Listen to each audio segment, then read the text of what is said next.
Yep. Inside, I want to kill myself.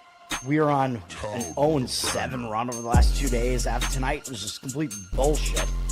So that's how I'm going to start off this show. Horrible Sunday, 1-5. I don't even know what to tell you about that. I just don't want to do this anymore. I have never seen anything like this, man. With the slump continuing, 2 straight losses, not a good day at all. 0-4. I just have not had a good season, man. What kind of slump that I'm on? The slump continues.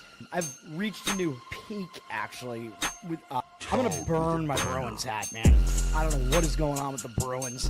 March 8th, is that what it is? I don't even know. It's March 9th, I think. Who even knows, man? I don't know what day it is anymore. I don't even know what day it is anymore, man. Back with you after the worst day that I could possibly have. Back with you, as I always am. Until I die, at least. 0-2 yesterday, and yesterday did not go well for me. 0-5. The worst month that I've ever had in my 18 years doing this. I don't know what to even tell you about this anymore. Broke the slump yesterday as the slump discontinues. The slump continues. Somebody fucking kill me, please. I don't even know what I should do at this point other than potentially end it all. What's up, everybody? It's Toad back with you. Toadstool Sports, Monday, December 29th, in the middle of the holiday week here. We have a big board today. I looked at it this morning. I'm like, oh, my God. Ton of college basketball. Pretty good amount of NHL, NBA. I'm trying to really whittle this thing down. I only have 3 plays today, and there is one bowl game, and there is the Monday Night Football game in the NFL. My plays are 2 in college basketball, 1 in the NBA, and that one is maybe tentative. I mean, I think the number is going to move on that game potentially. So it's a game where I do like the side, but I think it's a game where you want to try to watch and try to figure out when you can get the best number on it. We went 3-2 on the show yesterday. Both football games won. The Cleveland Browns outright win. Pretty much no sweat on that one. I mean, the Steelers pretty much weren't even in the building. So Cleveland, good defensive performance. We got that one. The 49ers was basically a heart attack. They probably should have won that game more easily. I mean, Brock Purdy literally threw a pick 6 on the first play of the game. So they were in an immediate hole. But from that point on, the 49ers were pretty much dominating the game, yardage-wise, possession-wise. There was a point where 49ers were only winning the game, I think 14-7, and yet they had a 120-13 yardage advantage. I mean, it's just such a joke, dude. The game wound up being back and forth. The 49ers only trailed when it was 7-0, and then once again when it was 38-35. And thinking, other than that, it was 49ers up 7, tied game. 49ers up 7, tied game. Over and over again. It's like, come on, guys, just come up with a defensive stop for once. And finally they did. After the 49ers scored again to retake the lead by 4 late, finally they come up with a defensive stop when it matters most, right at the end of the game. Oh, my God. I think the Bears converted at least 1 or 2 fourth downs on that final drive. I'm pretty much on the edge of a cliff at that point. I also went head-to-head with my man Marco D'Angelo on that. I'm pretty sure he gave out a play on his Wager Talk thing. One of his paid play, I think he gave out a play on the Bears. I was head-to-head against him. I got the win, but I think that I was correct on the game. I mean, the game shouldn't have been quite as close as it was if you look at what happened statistically. Although, yes, Chicago did drive at the end of the game and come up empty because they needed a touchdown at the end.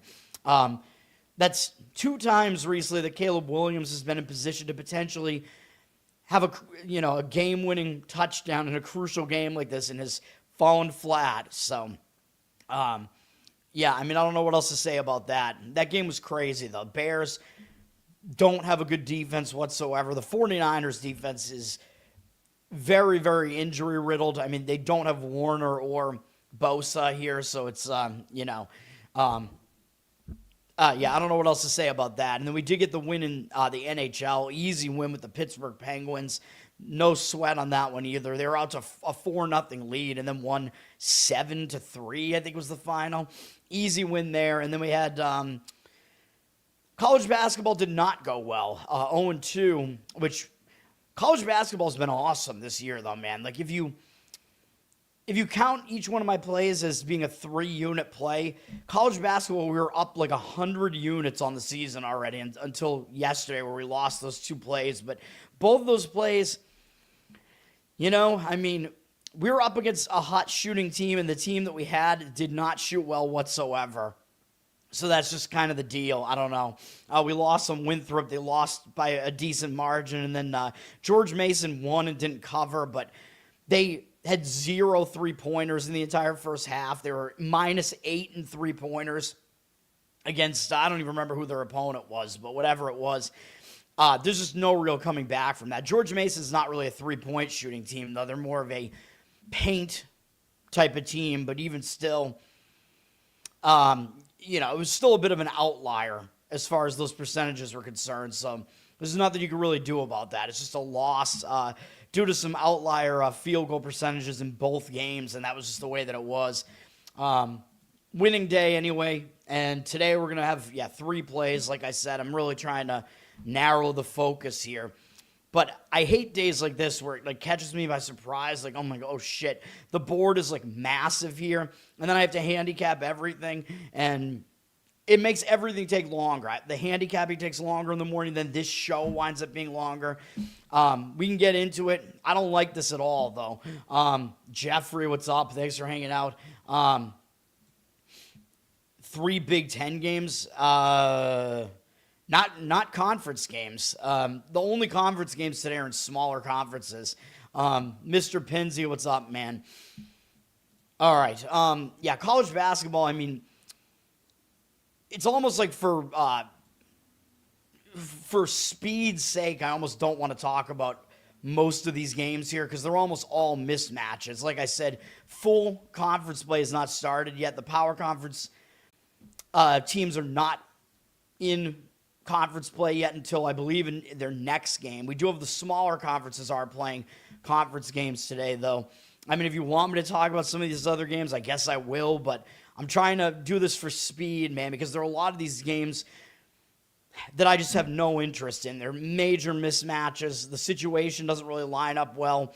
What you want to do, though, when we're coming out of the holiday break, as I usually point out, generally what I like to do is I like to see how did that team go into the break. If they went into the break hot, I think the break could disrupt their momentum, and it's bad. If they went into the break playing poorly, I think the break can help them just kill that negative momentum, kind of like with a bye. So that's generally what I do, although that's not really going to factor into the 2 games that I like today.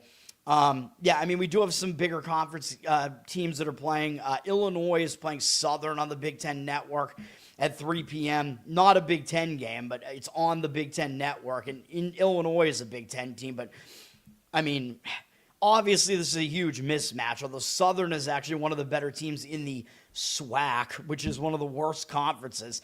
Can Southern compete in this game? Maybe. They're very battle-tested. They've had road games already against Arkansas, Marquette, Washington, Baylor. So they're not Texas as well. So they're not really going to be intimidated playing Illinois, although Illinois is probably better than every one of those teams, though. And then they do start conference play against one of the other teams that's usually near the top of the conference, Texas Southern next. But Southern's not going to overlook Illinois. It's just a matter of, are they going to get blown out of the building? Southern went into the break on a bad note, obviously getting wrecked by Baylor, giving up 111 points. That's not good. So maybe they'll show up here, play a little bit better. The break could be disruptive for teams like Illinois where they want to play fast, and going into the break, it could slow them down a little bit. They had a bunch of big games going into the break, losing to UConn, beating Tennessee, winning at Ohio State, starting conference play there. Then they lost close to Nebraska, though I'm pissed. They should have won that game. They were not close to covering, though. They bounced back with an absolute blowout of Missouri, but it's pretty questionable how good Missouri really is. That was, of course, an SEC team there that Illinois beat, but that makes Illinois look really good. And then, yeah, they do start official Big Ten play after this at Penn State, although Penn State's not exactly great. So you could make the argument this is a sandwich. It is surrounded by two power conference teams. I think it's a weak lean for me in this one. I'll slightly lean to taking the points with Southern. Very weak lean, though. Illinois is a 31-point favorite. 67% of tickets on them. 71% of the cash coming back on Southern. So the money is agreeing with that generally, saying it's coming back in on Southern there. The total's pretty high, 164, because we know Illinois likes to push the pace. I really have no interest in having money on that game, though. Yeah, every one of these games blows. NC Central at Penn. Every one of these games has at least a 30-point favorite, I would imagine. Yeah, Big Ten Network really giving you the great games here in this one. I mean, some of these smaller conference games are way better, like Marist and Quinnipiac. That is a good game. In the MAAC, those two teams, they're atop the conference, so it's going to be a battle. Both teams are going to show up for that game, and then it's just, I believe, and then it's just kind of a matter of which one of these teams is the better team, which the odds makers are telling you it is Quinnipiac still. Marist, I mean, they're definitely on the way up. They've been one of the better teams in the conference after being like a doormat in the conference for as long as I can remember. They've actually been pretty good the last couple of years, but Quinnipiac has also been one of the better teams in the conference. And they're pretty new to the conference as well. They're pretty new to the conference, I mean, so they were not even there not that long ago. Quinnipiac is up from 3.5 to 4 there, but 50% of tickets, 63% of the cash on Marist. I mean, I don't know if I agree with those percentages in that one. The total's gone up to 146. That type of game, I kind of just like to go with the better team, which is Quinnipiac, but I really have no opinion on this. Marist beat Stony Brook in their last game. Doesn't really matter, I don't think. Quinnipiac did lose a long win streak, though, losing to Hofstra. And I do talk about how when you lose a win streak, sometimes it will hang you over into the next game. But they did have a break after that. Hofstra's not a bad team. It was a big game. Hofstra was the favorite in the game, so take that for what it's worth. Quinnipiac was trying to pull off a mild upset in that one. I still think they're going to show up, though. I mean, it's their first home game since a couple games before the break. They didn't do well in their last home game, barely escaping a pretty ugly UMass Lowell team. So, yeah, I mean, I don't really have a strong opinion on it, man. If you want to even still go with the fact that, yeah, Quinnipiac did lose their last game, maybe the hangover could still linger, and that would be a reason to look towards Marist. But the money is agreeing with that, but I'm staying away completely, obviously. UMass Lowell at Iowa. Iowa is in the rankings now at 25, and we know this is a new-look Iowa team with Ben McCollum there, where they are basically Drake from last year. Iowa is going to slow the pace way down, and that's really the only reason that I would kind of lean to, one of the reasons I would lean to UMass Lowell here, even though they're horrible. Iowa, they just don't play the style of game that allows them to blow teams out, really. Even though I think we did lose. Did we lose fading them in one of these games? I don't remember if we did or if we didn't. I think we might have against Western Michigan. I don't know. I forget. But Iowa does have their Big Ten play starting next, which still feels weird because that's against UCLA. But UCLA is a big name in college basketball. Could be a look ahead for Iowa. Iowa went into the break holding Bucknell to 39 points. Bucknell, not a good team. Not good offensively either, but that makes Iowa look really good. And now that Iowa is in the rankings, the first time a team kind of cracks the rankings on a season, sometimes you do want to look to fade them. And again, they play slow, so it's going to be difficult for them to cover a huge number like this. UMass Lowell, they've been awful. They did go into the break on a pretty ugly note, though, losing to Boston University by double digits. I mean, not a great BU team there either, although better than UMass Lowell. I would take the points if I was going to play it, but I really don't have much interest. Iowa up to 34. You're asking Iowa to cover by a huge margin when they don't really play a style that's conducive to it. So in a spot that's not exactly great either. Total down to 144. I would take the points, but it's not a game that I really want to do anything with. Dartmouth is at Florida. Florida is a different animal because they speed the game up. They're 8-4, but they might even be a little bit better than that because they have played a really tough schedule, although they've lost to all the best teams that they've played. But this is not one of the best teams they've played. Dartmouth. Florida did go into the break on a 3-game win streak, though, so the break could disrupt their momentum. They do start SEC play next at Missouri, although Missouri, not great this year. Will they overlook Dartmouth? I mean, maybe. I mean, Florida pretty much knows they could just show up and win this game. Asking them to cover 37 is a bit of an ask, although there is the potential they could just do it anyway without even giving a full effort. This is definitely a mismatch.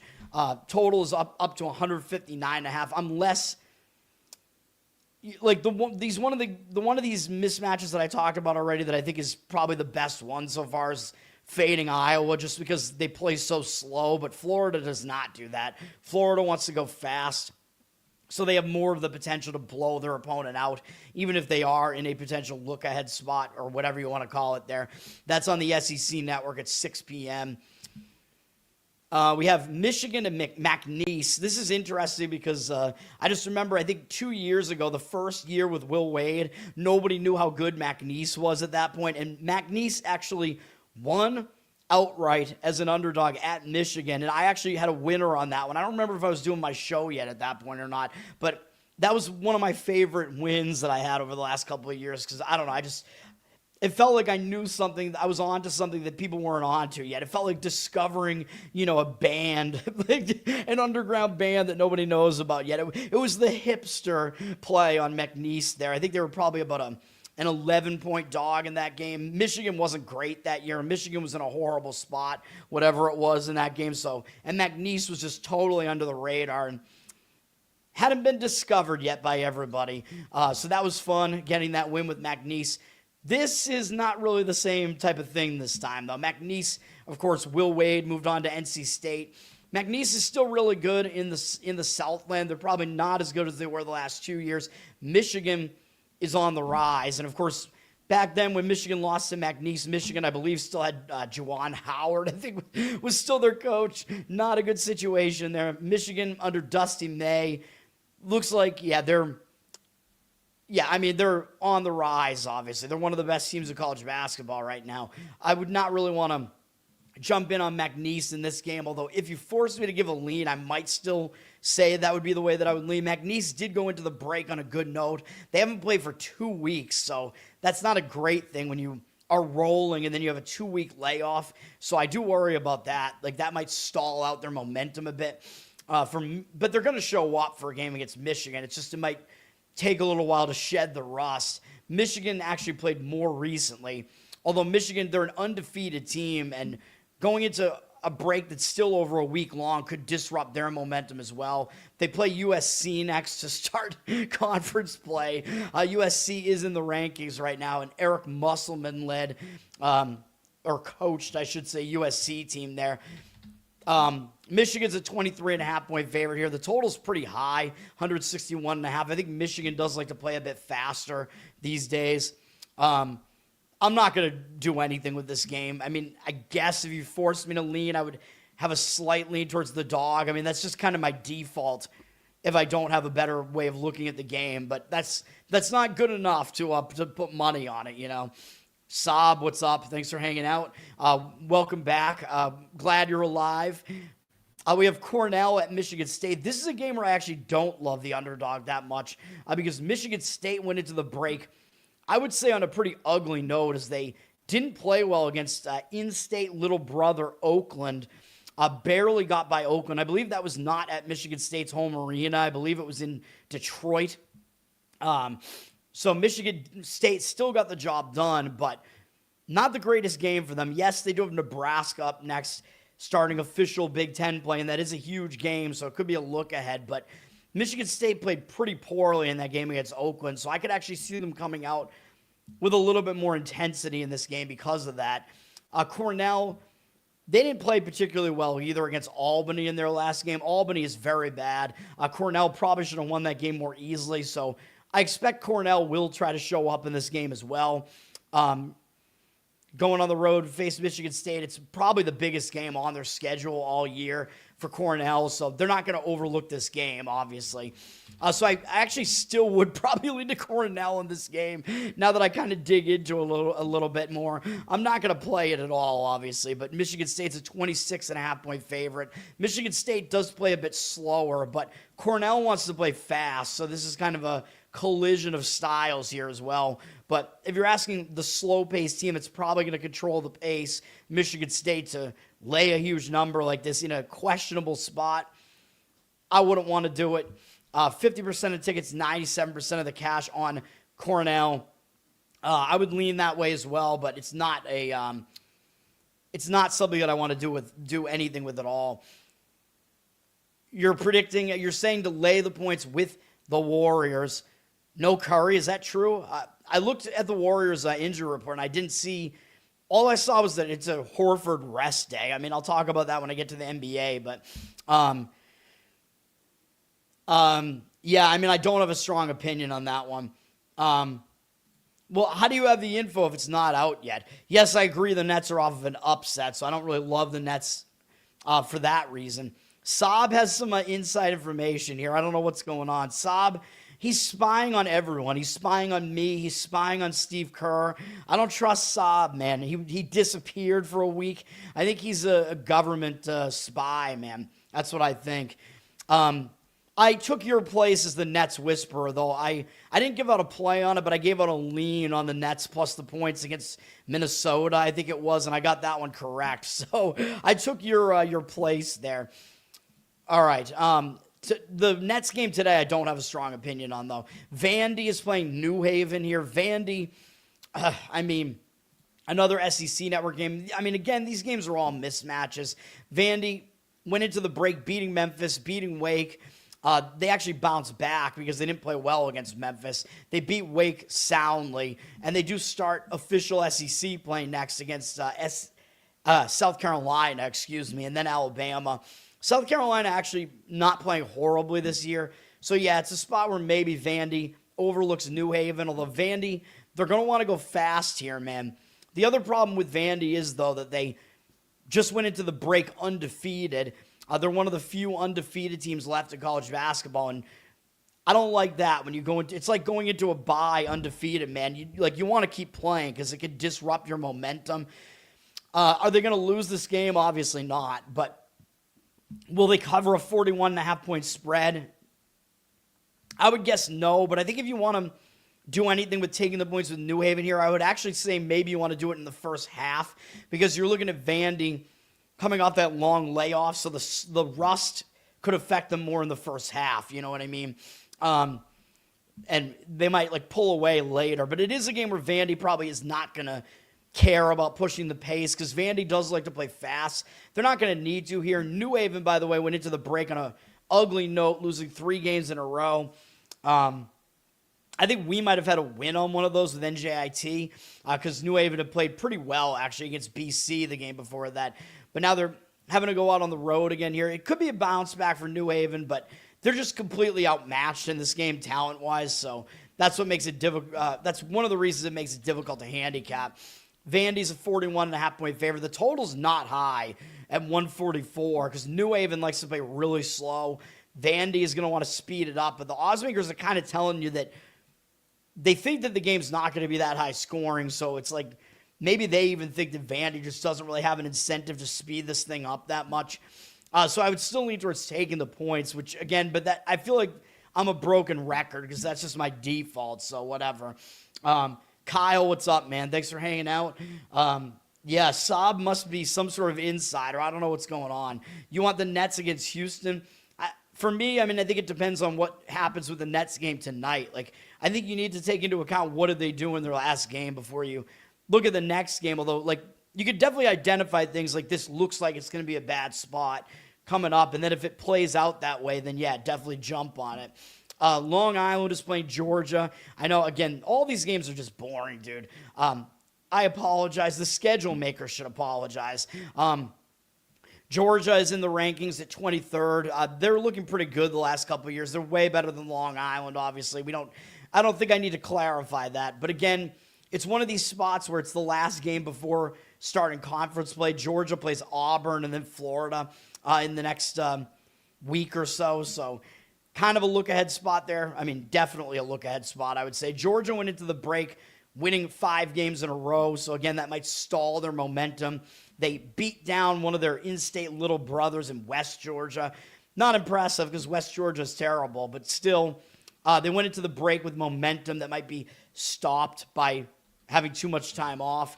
So, yeah, again, it would be a game where I would lean against the favorite here.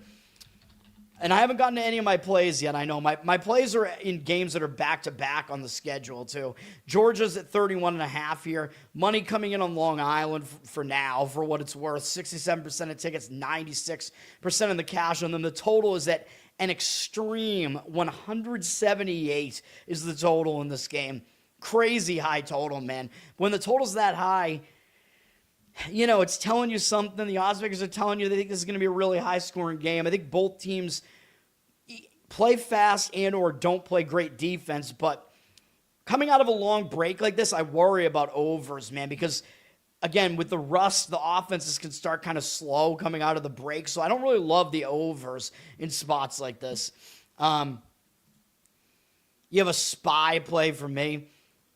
A home underdog. I do not have a home underdog in the NBA. I hate the NBA board today, to be honest. You're spying on me. I don't know, man. Your intelligence seems to be off on this one, though. Belmont and Indiana State, I was considering this one. I kind of like Indiana State in this game. Belmont, they're off to a 12-1 start. And again, when a team is hot like this and they go into an extended break, I don't think that's a good thing. And the way they went into the break, crushing UC Irvine on the road on the Pacific Coast, that was a huge win for Belmont, man. Irvine's still a pretty solid team out there in the Big West. Belmont massacred them on the road, man. I think Belmont was favored, but not by that much. So that must have been a pretty, I don't know, what's the word I'm looking for? Like, you got to be feeling pretty good about yourselves after that win. Satisfying win, I think is the word I was looking for. Stroke brain. I can't do anything anymore.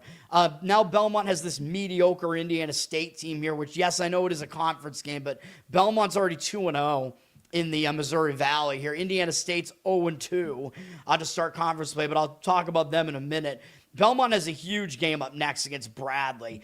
Bradley is going to be one of their biggest competition to win this conference. So I think it is kind of a sandwich spot for Belmont here. And for Indiana State, yeah, they're not as good as Belmont, obviously, and we know this. Indiana State, though, look at their 2 games in conference so far.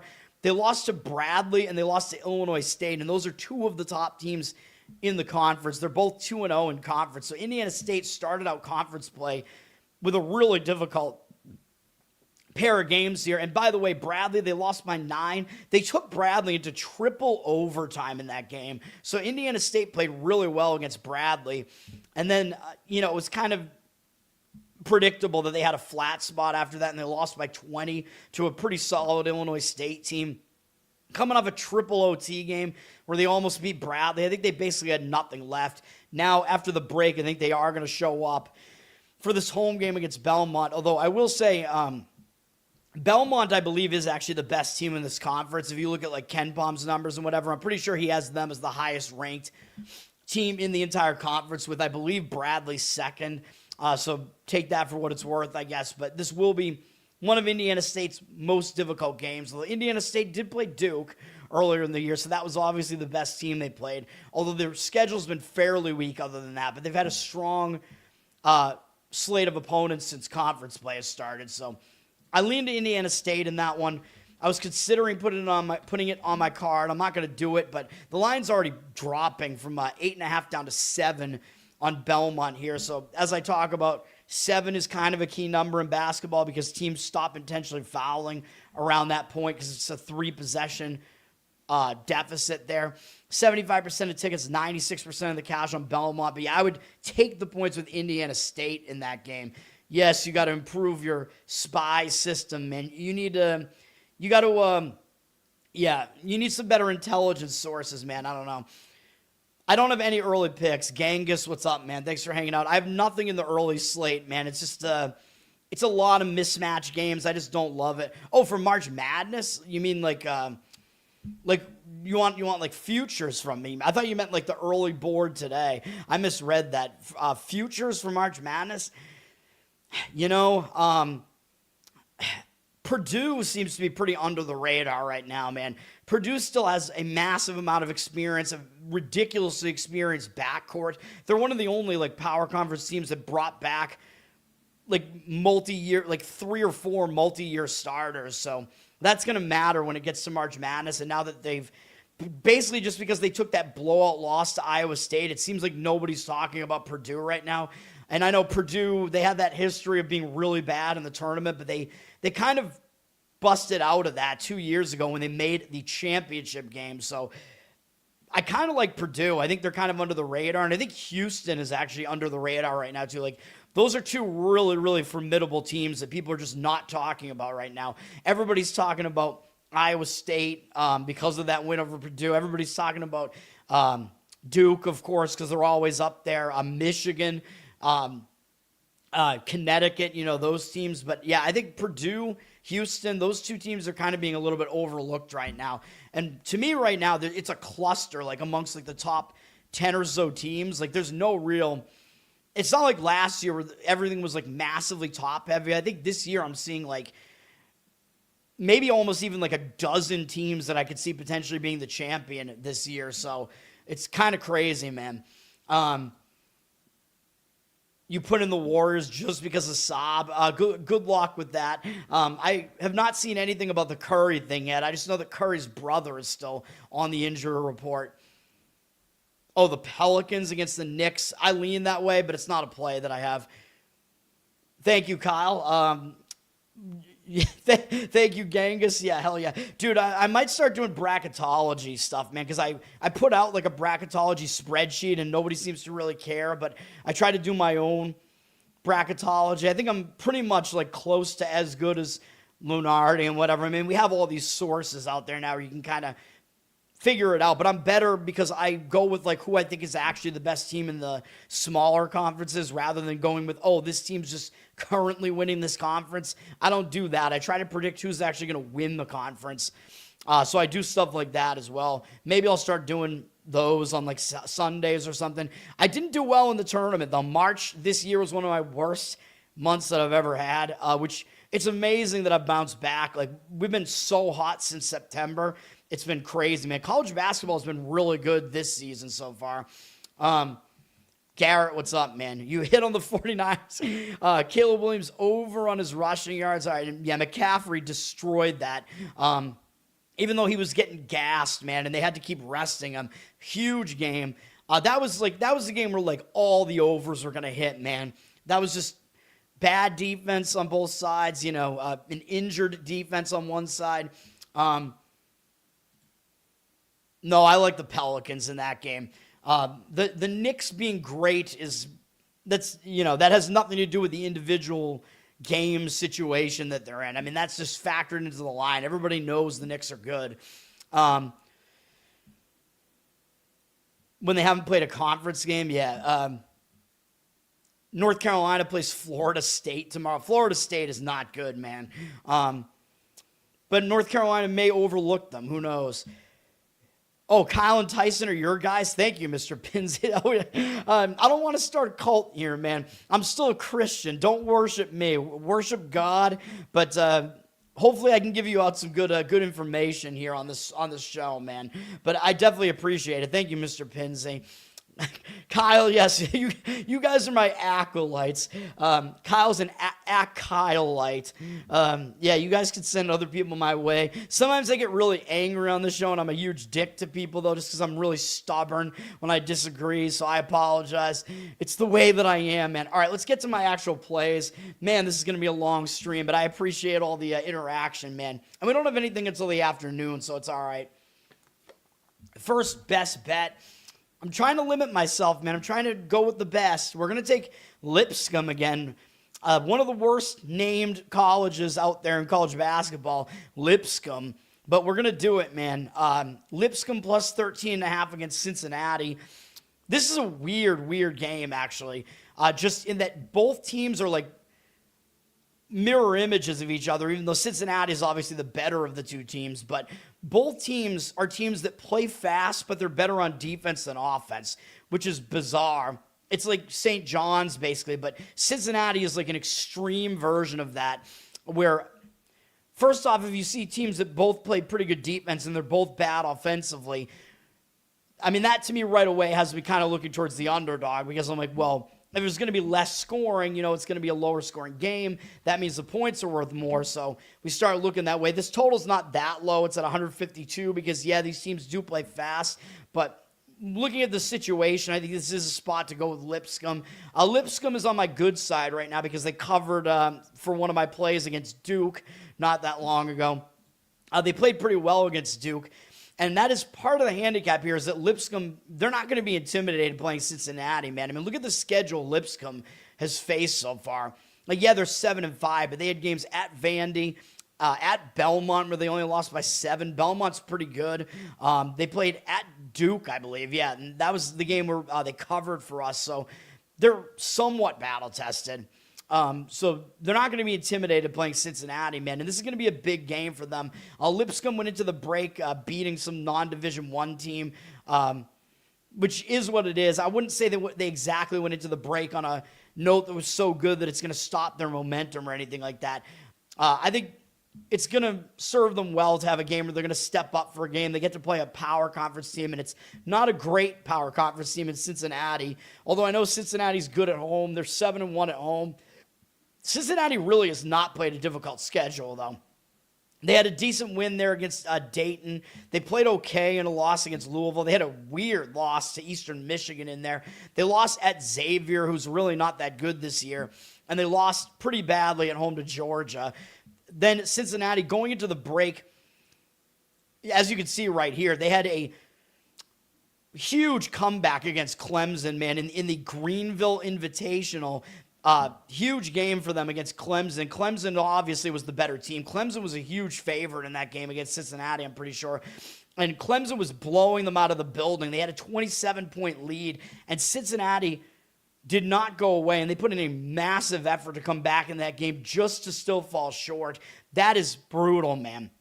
And yes, I know they went into a break after that, the holiday break. Maybe it can help you kind of overcome that, but I still think this is a sandwich spot, man. I mean, it's tough to overcome a game like that, man, where maybe you're just thinking about that game all week. Like, we almost won that game. How did we blow that game? Now you get an Atlantic Sun team coming into your place. And by the way, in the next like 4 or 5 days, you got to start conference play by playing Houston. That is a major look-ahead spot as well, man. So this is a sandwich spot.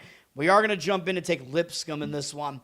If there was no break coming off of that Clemson game, like if this game was like 3-4 days later, I would like this even more, but I still like it. We're going to take Lipscomb plus the points there. I still think it's going to be really tough for Cincinnati to get back up off the mat after that.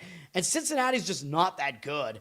Ken Baum actually, I believe, has this game lined at closer to like 10 or 11. He's got Cincinnati outside of the top 70.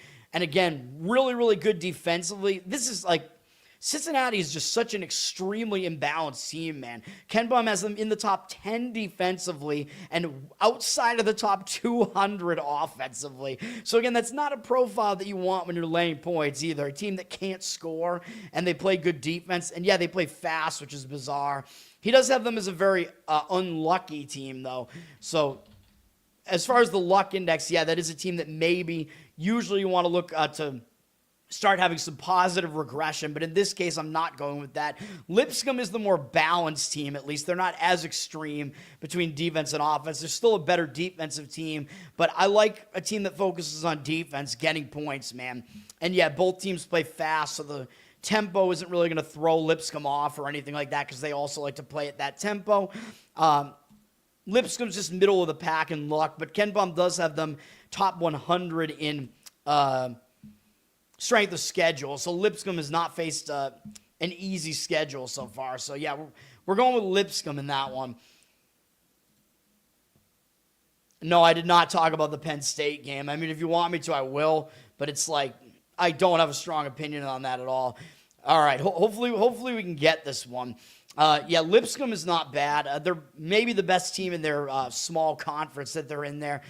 They've made the tournament twice, I think, in the last 3 or 4 years out of that conference. So their program is definitely in a pretty good state right now, let's say. And I don't mean the state of Tennessee, which is where they're located. Penn State in this early game on Big Ten Network. Penn State, I would not look to fade them here. They went into the break on a horrific note, getting absolutely annihilated by Pitt. And if you remember, that was a win for us on the show. I gave out Pitt in that game, and I gave out Penn State in the game before that as well. Penn State covered and almost won outright against Michigan State. It was a huge game for them, which is why I said fade them in the next game, because they were just coming off that monster effort, falling just short. I thought they were going to be hugely flat in the next game, and yeah, they were. But now I think it's actually good that they're coming out of a break. They went into the break on a horrific note. That is embarrassing, losing by almost 40 points to a pretty mediocre Pitt team. So I actually expect them to show up in this game, even though, yeah, they start Big Ten play next, which would worry me a little bit if I was going to lay the points with Penn State here. But, yeah, they face Illinois, Michigan, Purdue. That is a huge slate of opponents up next. But they just went into the break on such a bad note, dude, that I just don't think they're going to overlook their opponent completely here. NC Central, they actually went in on a better note. They played pretty tough against Longwood. Longwood was a road favorite in that game, I believe, at NC Central. NC Central played them pretty close. Longwood's not a bad team. So NC Central's coming off that. Yes, this is going to be a bigger game for them. Yeah, Longwood has actually faced a pretty difficult schedule. They've done okay in some of these games where they face better teams, I guess. But so they're not going to be intimidated. But, I don't know. I think I would probably lay the points with Penn State if I was going to play that game at all, which I do not want to. They're up to a 24.5-point favorite, so you are losing some value on that. And it's a pretty low total at 149, so makes me love laying the points a little bit less there. Although the number's not gigantic here. 71% of tickets, 99% of the cash on Penn State. Don't buy that cash percentage, but I do think the actual money might be coming in on the Penn State side, agreeing with me. So those are my thoughts on that game. One of the few games where I'm not defaulting to leaning towards the underdog because I just see a little bit of an indicator that we should look otherwise. Next up is my other best bet. We're going to be on Wright State money line. If you want to lay the points, you could do it -1.5, -2, whatever. If it gets to -2.5, I would say then you want to lay the points instead of laying the money line. But as I've talked about, the professionals will tell you that it's actually it's more plus EV, expected value, specifically in college basketball, to lay money line prices on teams that are favored by 1, 1.5, or 2. I don't know why that is exactly, but that is the case. So I've tried to get in the habit of doing that, even though you're paying a little bit more for it. Wright State is going to be the play here. I know we're fading an Oakland team that has faced a really difficult schedule, I know. But Oakland's record has started to look a little bit better now. So I think they're getting into territory where we could fade them. And yes, they're very battle-tested. They started out the season facing Michigan, Purdue, Houston on the road. They actually played pretty well against Purdue. So yes, they're battle-tested. They're not going to be intimidated at all by playing Wright State, of course. But that's actually kind of the problem. The problem is they might overlook Wright State. Look at how Oakland went into the break, man. They won on the road against Northern Kentucky, I think, as a slight dog in that game. Northern Kentucky is also in this conference, so they're also not bad. So that was a nice win for Oakland there. Then Oakland had their huge in-state little big brother game here against Michigan State. I think the biggest game on Oakland's entire schedule, and really just because it's Michigan State and Oakland is in the Detroit area. This game was a neutral site game at the Pistons Arena there in Detroit, as you can see here. And Oakland did not go away in that game at all, man. Oakland, I think they were actually winning the game early in the game. I think the game was tied or really close at halftime. And Oakland never really went away, man. They were within 2-3 possessions almost the whole way. Only lost by 9. That was a monster performance. And I know they went into the Christmas break after that, so they do have some time off. I would like this a little bit better if they were playing 3 or 4 days later. But that is still a really tough game to come off of, man. Huge performance. Now they get this Wright State team that I actually think is a little bit under the radar. right now. They're only 1-1 in conference. They're below 500. And Youngstown State is who Oakland has next in a couple of days. Youngstown has been one of the teams fighting, in the mix for the horizon. Basically, the last few years, Youngstown, they seem to be right there and then always fall short in the conference tournament. But Youngstown's off to a decent start in conference play, 2-1. They're above 500, so it is possible Oakland might even be looking ahead to that a little bit. And the other reason I like this is that Wright State comes into this game off of a bad performance. They went into the break barely beating Eastern Michigan. Eastern Michigan's not very good. Wright State was a pretty big favorite in that game, and they came close to losing the game and almost won by 6.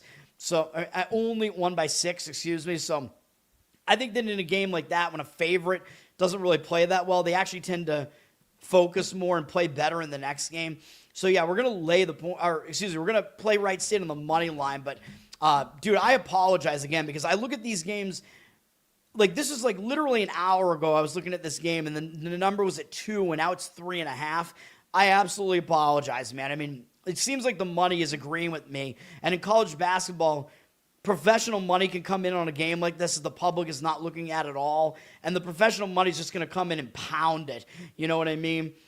So I apologize for that. But if you want to lay the points with Wright State, that is probably still what I would do. I'd probably still lay it.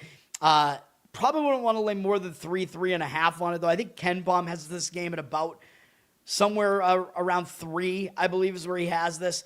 He has these two teams really close to each other, and they're both almost exactly the same team, too. They're both slightly better defensively than offensively. They're both fairly slow-paced teams. Or no, wait, excuse me, they're not. What am I saying? Wright State plays slow, excuse me. Oakland plays fast, my mistake. I don't know what I was looking at. What was I thinking? I was thinking of Lipscomb, maybe. I forget. But yeah, I apologize.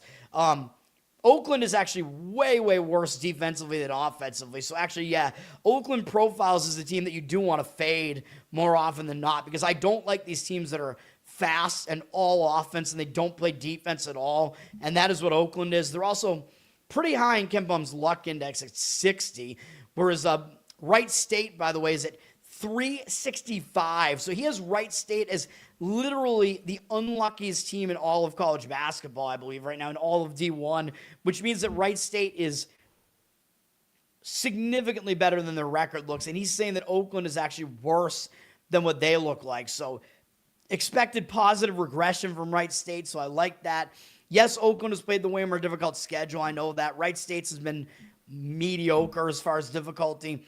But yeah, that luck index thing, there's a huge disparity there. So I like that. Taking a team that's underperformed so far against a team that's overperformed. Wright State, if they slow the game down, it's going to frustrate Oakland because Oakland wants to go fast. So we have that going for us as well. And Wright State is a significantly better defense as well, which usually I like the better defense getting points. But in this case, we're going with it anyway because it's almost a pick the winner. I mean, in my case, it is because I found a money line price that was good on it. But, yeah, you could probably still find 3 right now. That's probably what I would still do. Lay it with Wright State. I have not talked about the bowl game yet. That bowl game is really, really weird, man. I will say that. I'm talking about the bowl game last, although I don't know. When is the bowl game? It's in the afternoon, right? Yeah, it's at 2 p.m. We're fine. I want to get this shit done, obviously. Yeah, I mean, if you want me to talk about any of these, undercard games here, I will.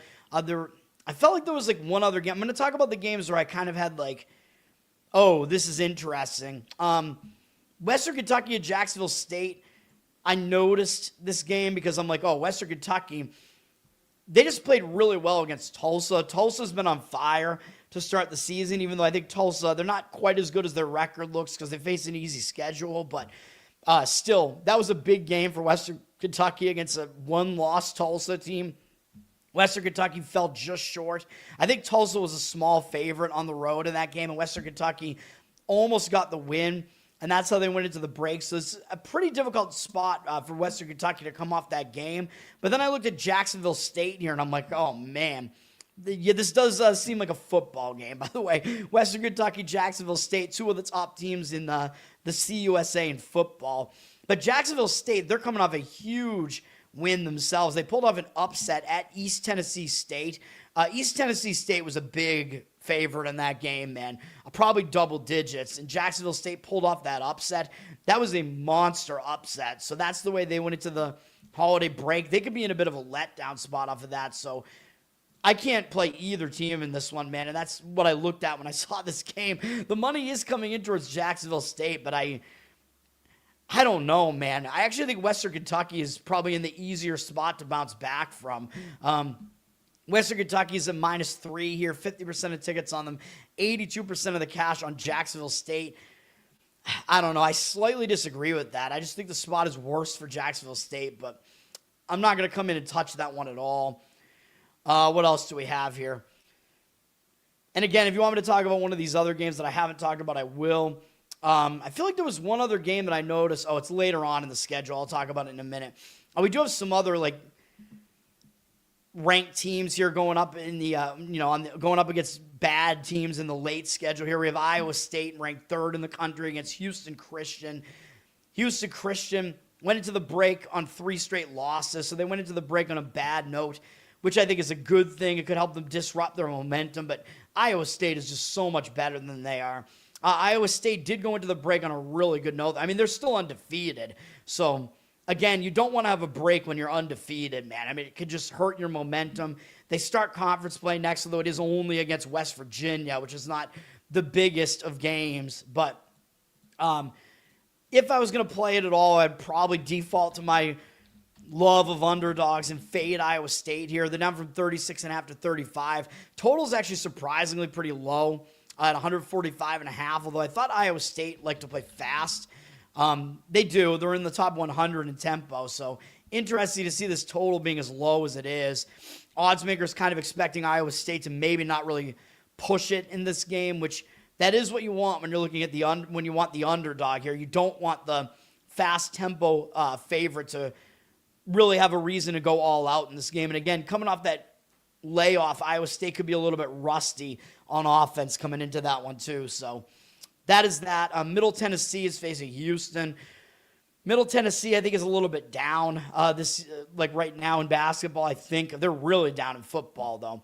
Houston's ranked 8th in the country. Ken Baum actually has them 10th right now. But you know me, I love Houston. I just love the way that they play, physical focus on defense. I think they're almost always undervalued because of that too, because they play slow, ugly basketball. But the problem with that is when you're laying a huge amount of points like Houston is here, that is not a style that's conducive to covering like that. Houston had a nice win over ranked Arkansas going into the holiday break, so they went in on a really good note. The break could disrupt their momentum. They had 5 wins in a row. They only have 1 loss on the season, and it was Tennessee in tournament revenge. Houston's, they start conference play next with Cincinnati, which hilariously will be Houston's first true road game of the season. That is wild that Houston has not played a true road game yet. But yeah, if I was going to play this game, I would lean towards Middle Tennessee plus the points. I don't want to do it, but they went into the break on a decent note as well. But they beat a non-Division I team for their 2nd straight win going into it. So to me, the spot is worse for Houston. They're laying 29 points, and the total's low at 135. So taking the points makes sense to me in that one. Tyson, what's up, man? Thanks for hanging out. All right. Alabama is playing Yale here. This is a game with a crazy high total as well. Even though I don't think Yale plays that fast, Alabama does play really fast. I don't know what Yale's tempo is, actually.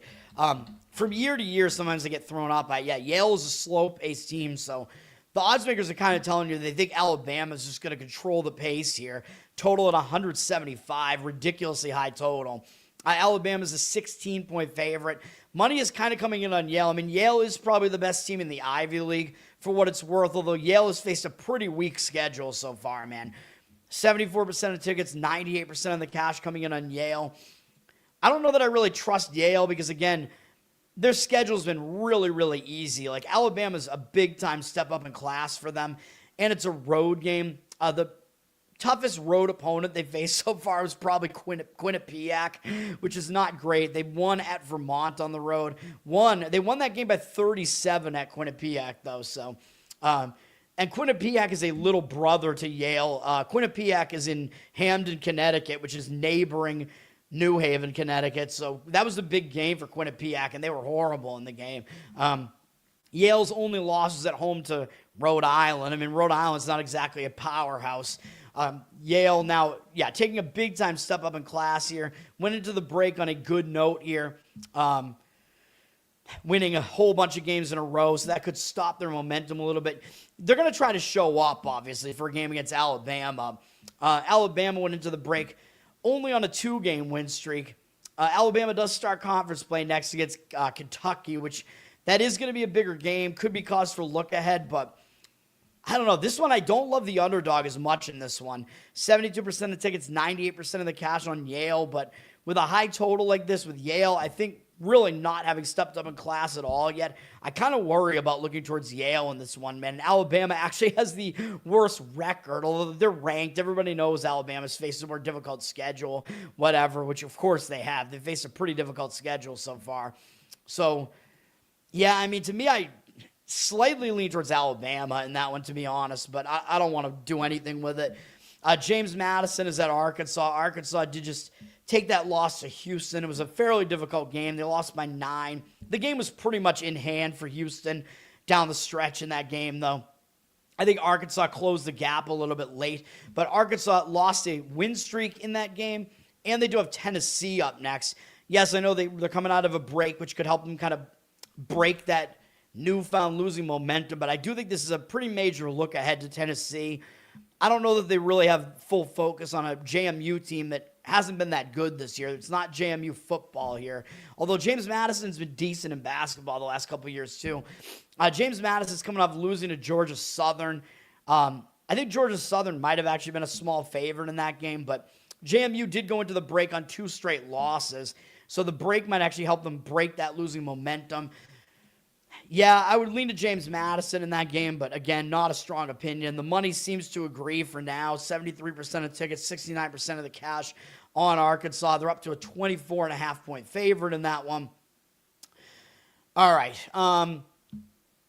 Other games of note here, if there are any, really. I don't know. I mean, most of these other games are just such mismatches. I'm just like, I don't know. I mean, Prairie View A&M, they're coming off a game where they actually were in that game against LSU for most of the game, even though they lost by 14. They went all out to try to beat LSU, man. And this is a pretty bad Prairie View A&M team.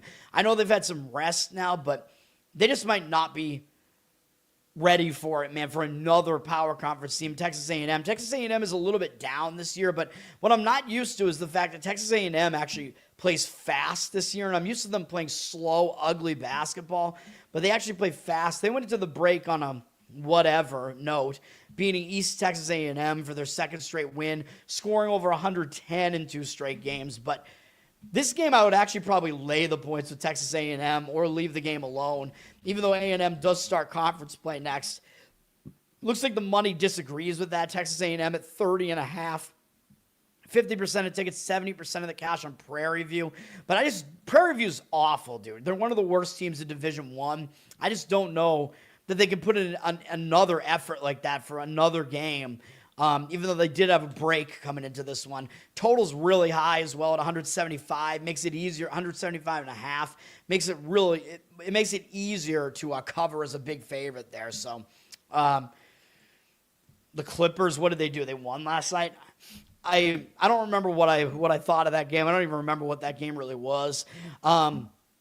This is the other game I was looking at. IPFW, I think they're in a bad spot, dude. IPFW just pulled off a big upset at Notre Dame. Notre Dame was a big favorite in that game, and it was a bigger game for IPFW because both of those teams are in the state of Indiana. So it was a little brother, big brother situation. So that was a monster win for IPFW and a 4th straight win going into the break. So that break could definitely disrupt their momentum here. So to me, this looks like a big-time letdown spot here. Milwaukee, however, is atop the conference right now in the horizon, off to a 2-0 start. So that is kind of my hesitation with it, is that I kind of think both teams will still show up for this because it's the start of kind of official conference play here. Now, Milwaukee is only sitting at 6-6. IPFW does have the better record. I think IPFW is the better team. Milwaukee did go into the break on 2 straight wins as well, but their last win was a win over Cleveland State, who's not really that good this year. But my other hesitation with Milwaukee is tomorrow they have to play Wisconsin. That is a monster game on Milwaukee's schedule, man. The in-state biggest brother. They got to play University of Wisconsin and go to Madison to do it literally tomorrow. So that is what worries me the most about this Milwaukee situation here. I still lean to Milwaukee here, but I just can't do it. It looks like the money disagrees with me on that. Milwaukee's a 1.5-point favorite, which, by the way, I think the public, if they look at this game, they might think there's value grabbing IPFW as a small dog who has the better record. Although, yes, IPFW is the slightly better team, like I said. The odds makers are telling you that by not giving Milwaukee full home court here. 67% of the tickets, only 63% of the cash on UW Milwaukee. They're just called Milwaukee now. Just like Green Bay kind of dropped the UW. Maybe they're not affiliated with the University of Wisconsin anymore. I don't know. But I kind of disagree with the market in that one. I think it would be you play Milwaukee on the money line or you leave it alone. And that one would be my opinion there. Kawhi Leonard had a 50 spot in the game. He's really old too, man. Dude, the Clippers are starting to play more up to their talent level. Right now, they're a really difficult team to handicap. 7 more three-pointers. Yeah, that would definitely help. Pistons maybe a little bit overvalued right now as well. All right, we have Bethune-Cookman against Oklahoma State. Now, Oklahoma State, they're coming off that game that I talked about when I believe I said you wanted to fade Fullerton. Did we fade them? I think we might have faded Fullerton coming off of this game because Fullerton, they had a Fullerton effort in this game against Oklahoma State, man. Fullerton gave Oklahoma State all they could handle in Stillwater. And that's the game that Oklahoma State is coming off of. That was a bad performance from Oklahoma State. So I could see them actually showing up for this game off of that bad performance coming out of a break. Maybe they fix some things. But, of course, the problem is they have a huge game on deck starting conference play against Texas Tech. So I do worry about that. And the fact that Oklahoma State, they're just not as good as their record looks, man. They're a one-loss team, but they're not very battle-tested. They had a nice win at Northwestern. That's okay. They lost when they had to step up in class and face Oklahoma, and really they haven't been tested. Well, they did beat Texas A&M, who I think is a little bit down this year. But other than that, yeah, they haven't faced that difficult of a schedule. And Bethune-Cookman, they have faced a difficult schedule. They almost upset Auburn on the road. They played Miami on the road. They played Dayton on the road and did fairly well in that game. Played Indiana on the road. I know they got massacred by Indiana, but still difficult game. They played road games against Missouri, St. Louis, Arizona. Those are all really difficult opponents, man. So this Bethune-Cookman team, they're not going to be intimidated having another road game here against a power conference team, you know. Coming out of a break, that break might help them disrupt that momentum there. They went into the break on 3 straight losses, all of them obviously as a huge road underdog in every single one of them. So I don't mind the spot for Bethune-Cookman here either.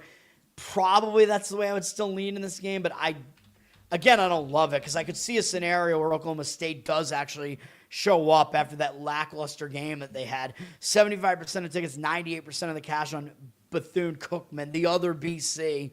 19.5 is the line on Oklahoma State in that game. So, again, just putting out the information. Do with it what you want. Number 1, Arizona is against South Dakota State. Arizona, not actually the best team in college basketball if you consult Ken Baum, but he does have them up to number 2 now. So they're number 2 behind Michigan in his rankings. So his rankings are just moving all over the place, man. And yes, Arizona is a very formidable opponent. Arizona, they went into the break on a good note, of course, winning a whole bunch of games in a row because they're one of the undefeated teams left in college basketball here. They start conference play next, but it's only against Utah. Utah, not a very good team this year, so don't know how much of a look ahead that really is.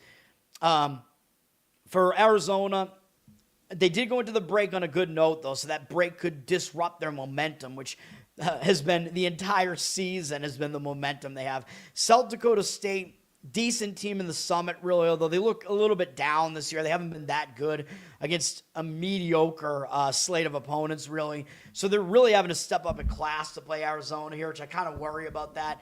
South Dakota State is coming off kind of an ugly loss at that Milwaukee team I just talked about, who isn't really that good. That's how they went into the break. So they did go into the break on a better note. at least.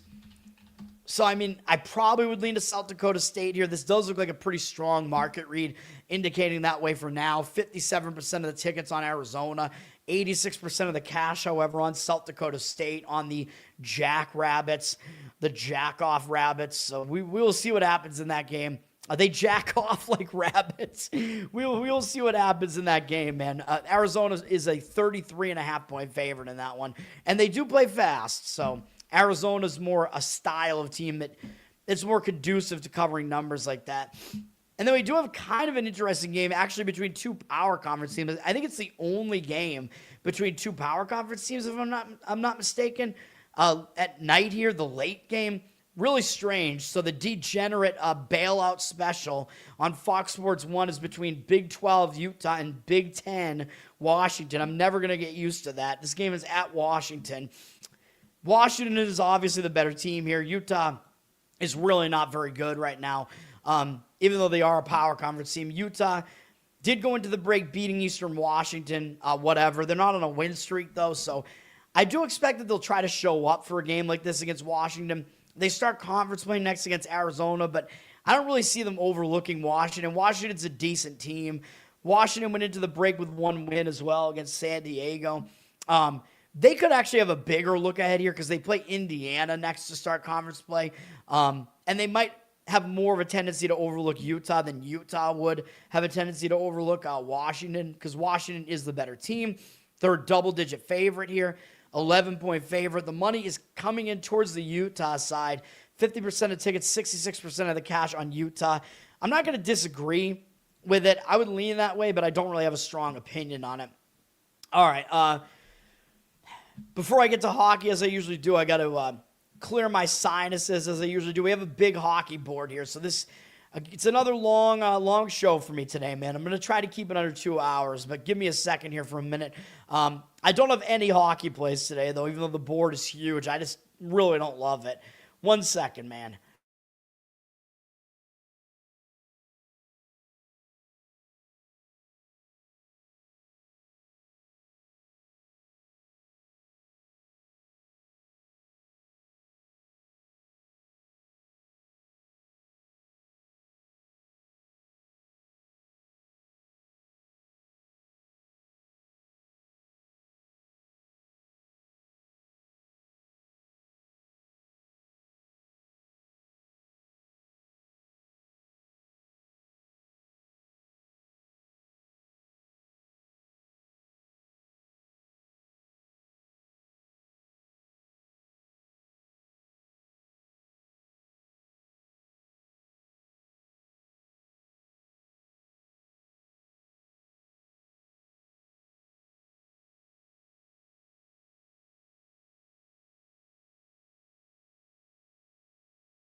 All right.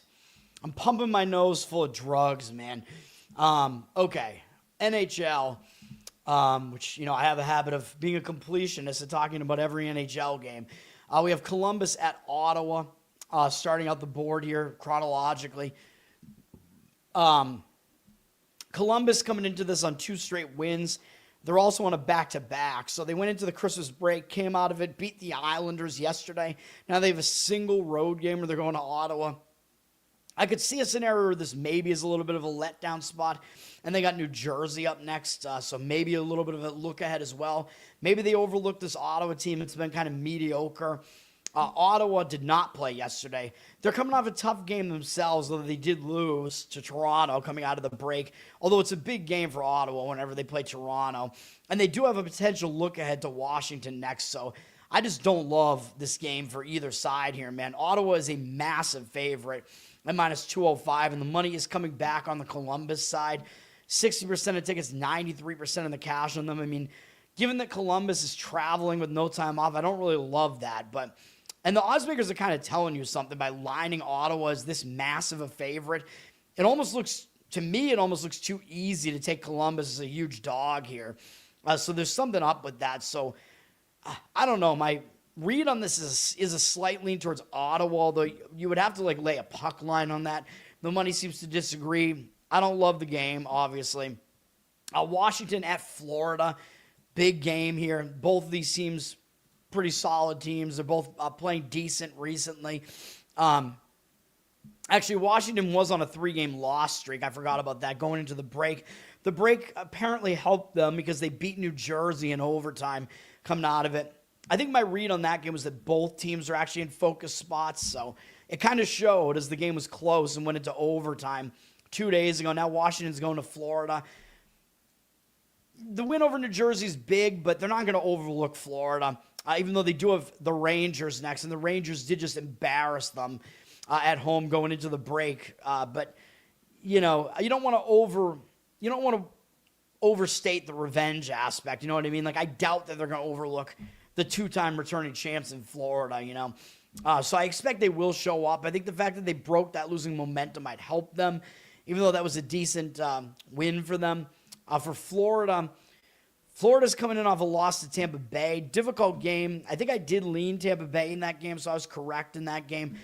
They're staying at home. Kind of a difficult spot, but I expect them to show up as well. So, again, you know, it's hard for me to read this game. The money is saying Washington. Florida sitting at minus 130, 50% of the tickets and 83% of the cash on Washington. You know, I don't really have much of a reason to disagree with the market read in that one. Washington is a small dog. I guess I'll agree with the market on that one for now, but again, I don't have a strong opinion at all on that. Generational side, it was just, you know, it was one of those handicaps where I think I see a really good angle on it. It was a good spot to fade the Blackhawks, and yeah, it worked out with an easy win there, so I'm happy about that. The Rangers are at Carolina. These teams have played twice this year, and you know exactly what happened because the Rangers are good on the road and terrible at home. So the road team has won both games so far in this series this season. The Rangers won on the road at Carolina in this place here, and they lost at home, which I think the more recent game, I think, was the Rangers win at Carolina. I think was the more recent one. Yes, I'm correct. They won 4-2 on November 26th here. Now, the Rangers are coming off getting shut out on the road this time. Usually, they just get shut out at home. Weird. They got shut out by the Islanders coming out of the break. We're coming off a huge game against Washington. I think I gave out a lean on the Islanders in this game. Didn't play it, unfortunately. The Rangers had crushed Washington going into the Christmas break, man, and they had this look ahead to Carolina. So I expected maybe a bit of a letdown spot, sandwich spot there against the Islanders. That is what happened. I expect the Rangers to show up with more focus here. And again, you know they're good on the road. Carolina just beat Detroit coming out of the break. Nice win for Carolina there. No real look ahead here. So, I mean, they do play Pittsburgh tomorrow on the road. Pittsburgh really has been sliding, except that we got the win on them last night. But if I was going to play this game, I think it's Rangers or pass. Of course, we know the Rangers are really good on the road. Carolina is good at home as well, but that is the way that I would look in this game for this zigzag.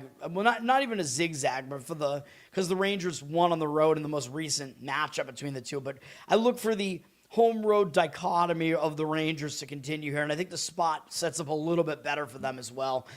86% of tickets, 83% of the cash on a pretty public Carolina side for now. Carolina down from minus 190 to minus 170 on the money line there. All right.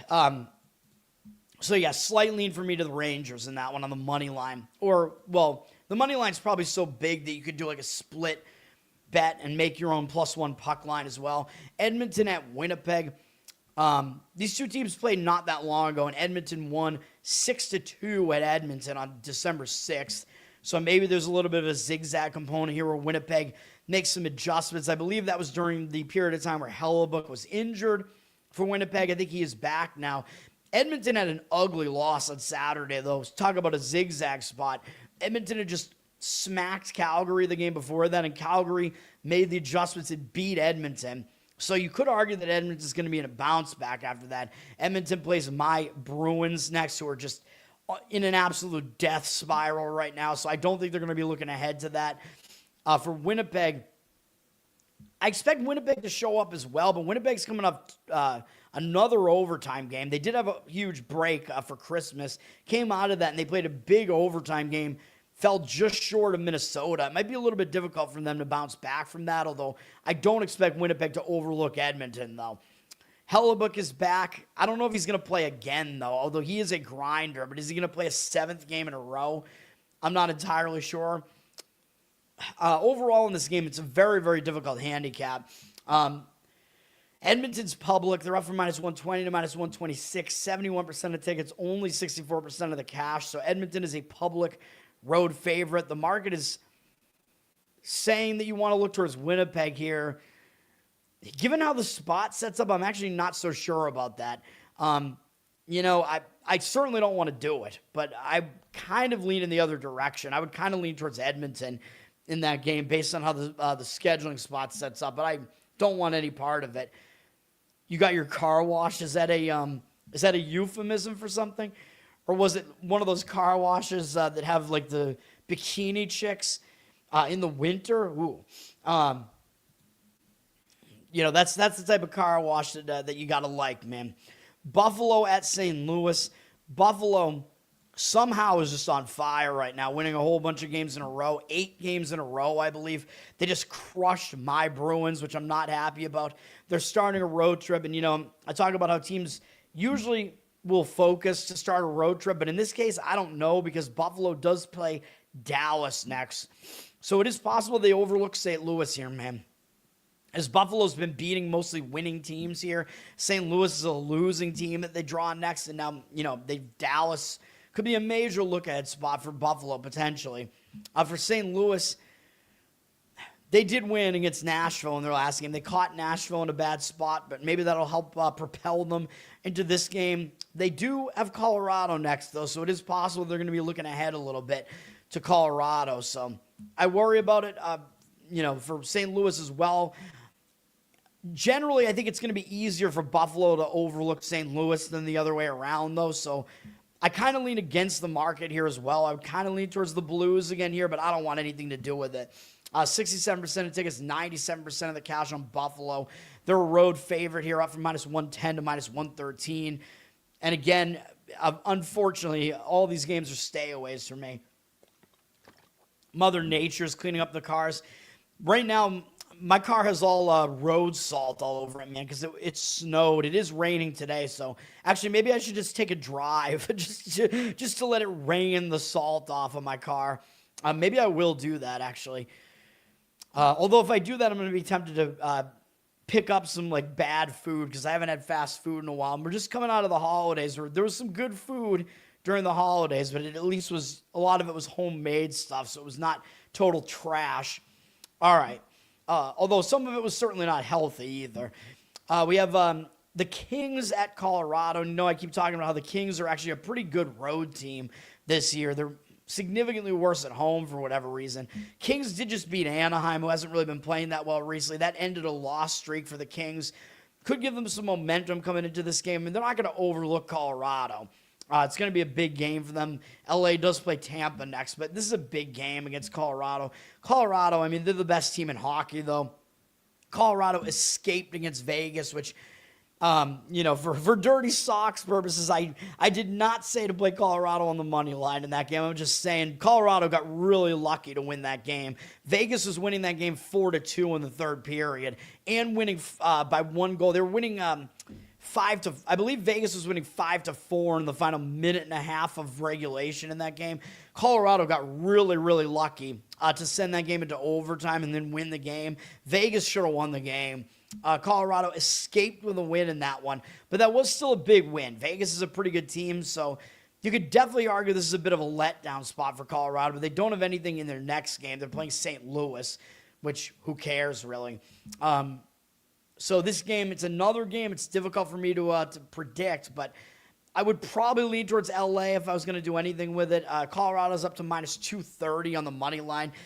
82% of the tickets, 92% of the cash on Colorado. You're getting a big dog price with a decent road team in LA and a potential letdown spot that Colorado's in. So that would be my opinion in that one. Would be to look towards grabbing the Kings on the puck line, but I don't want to do anything with it.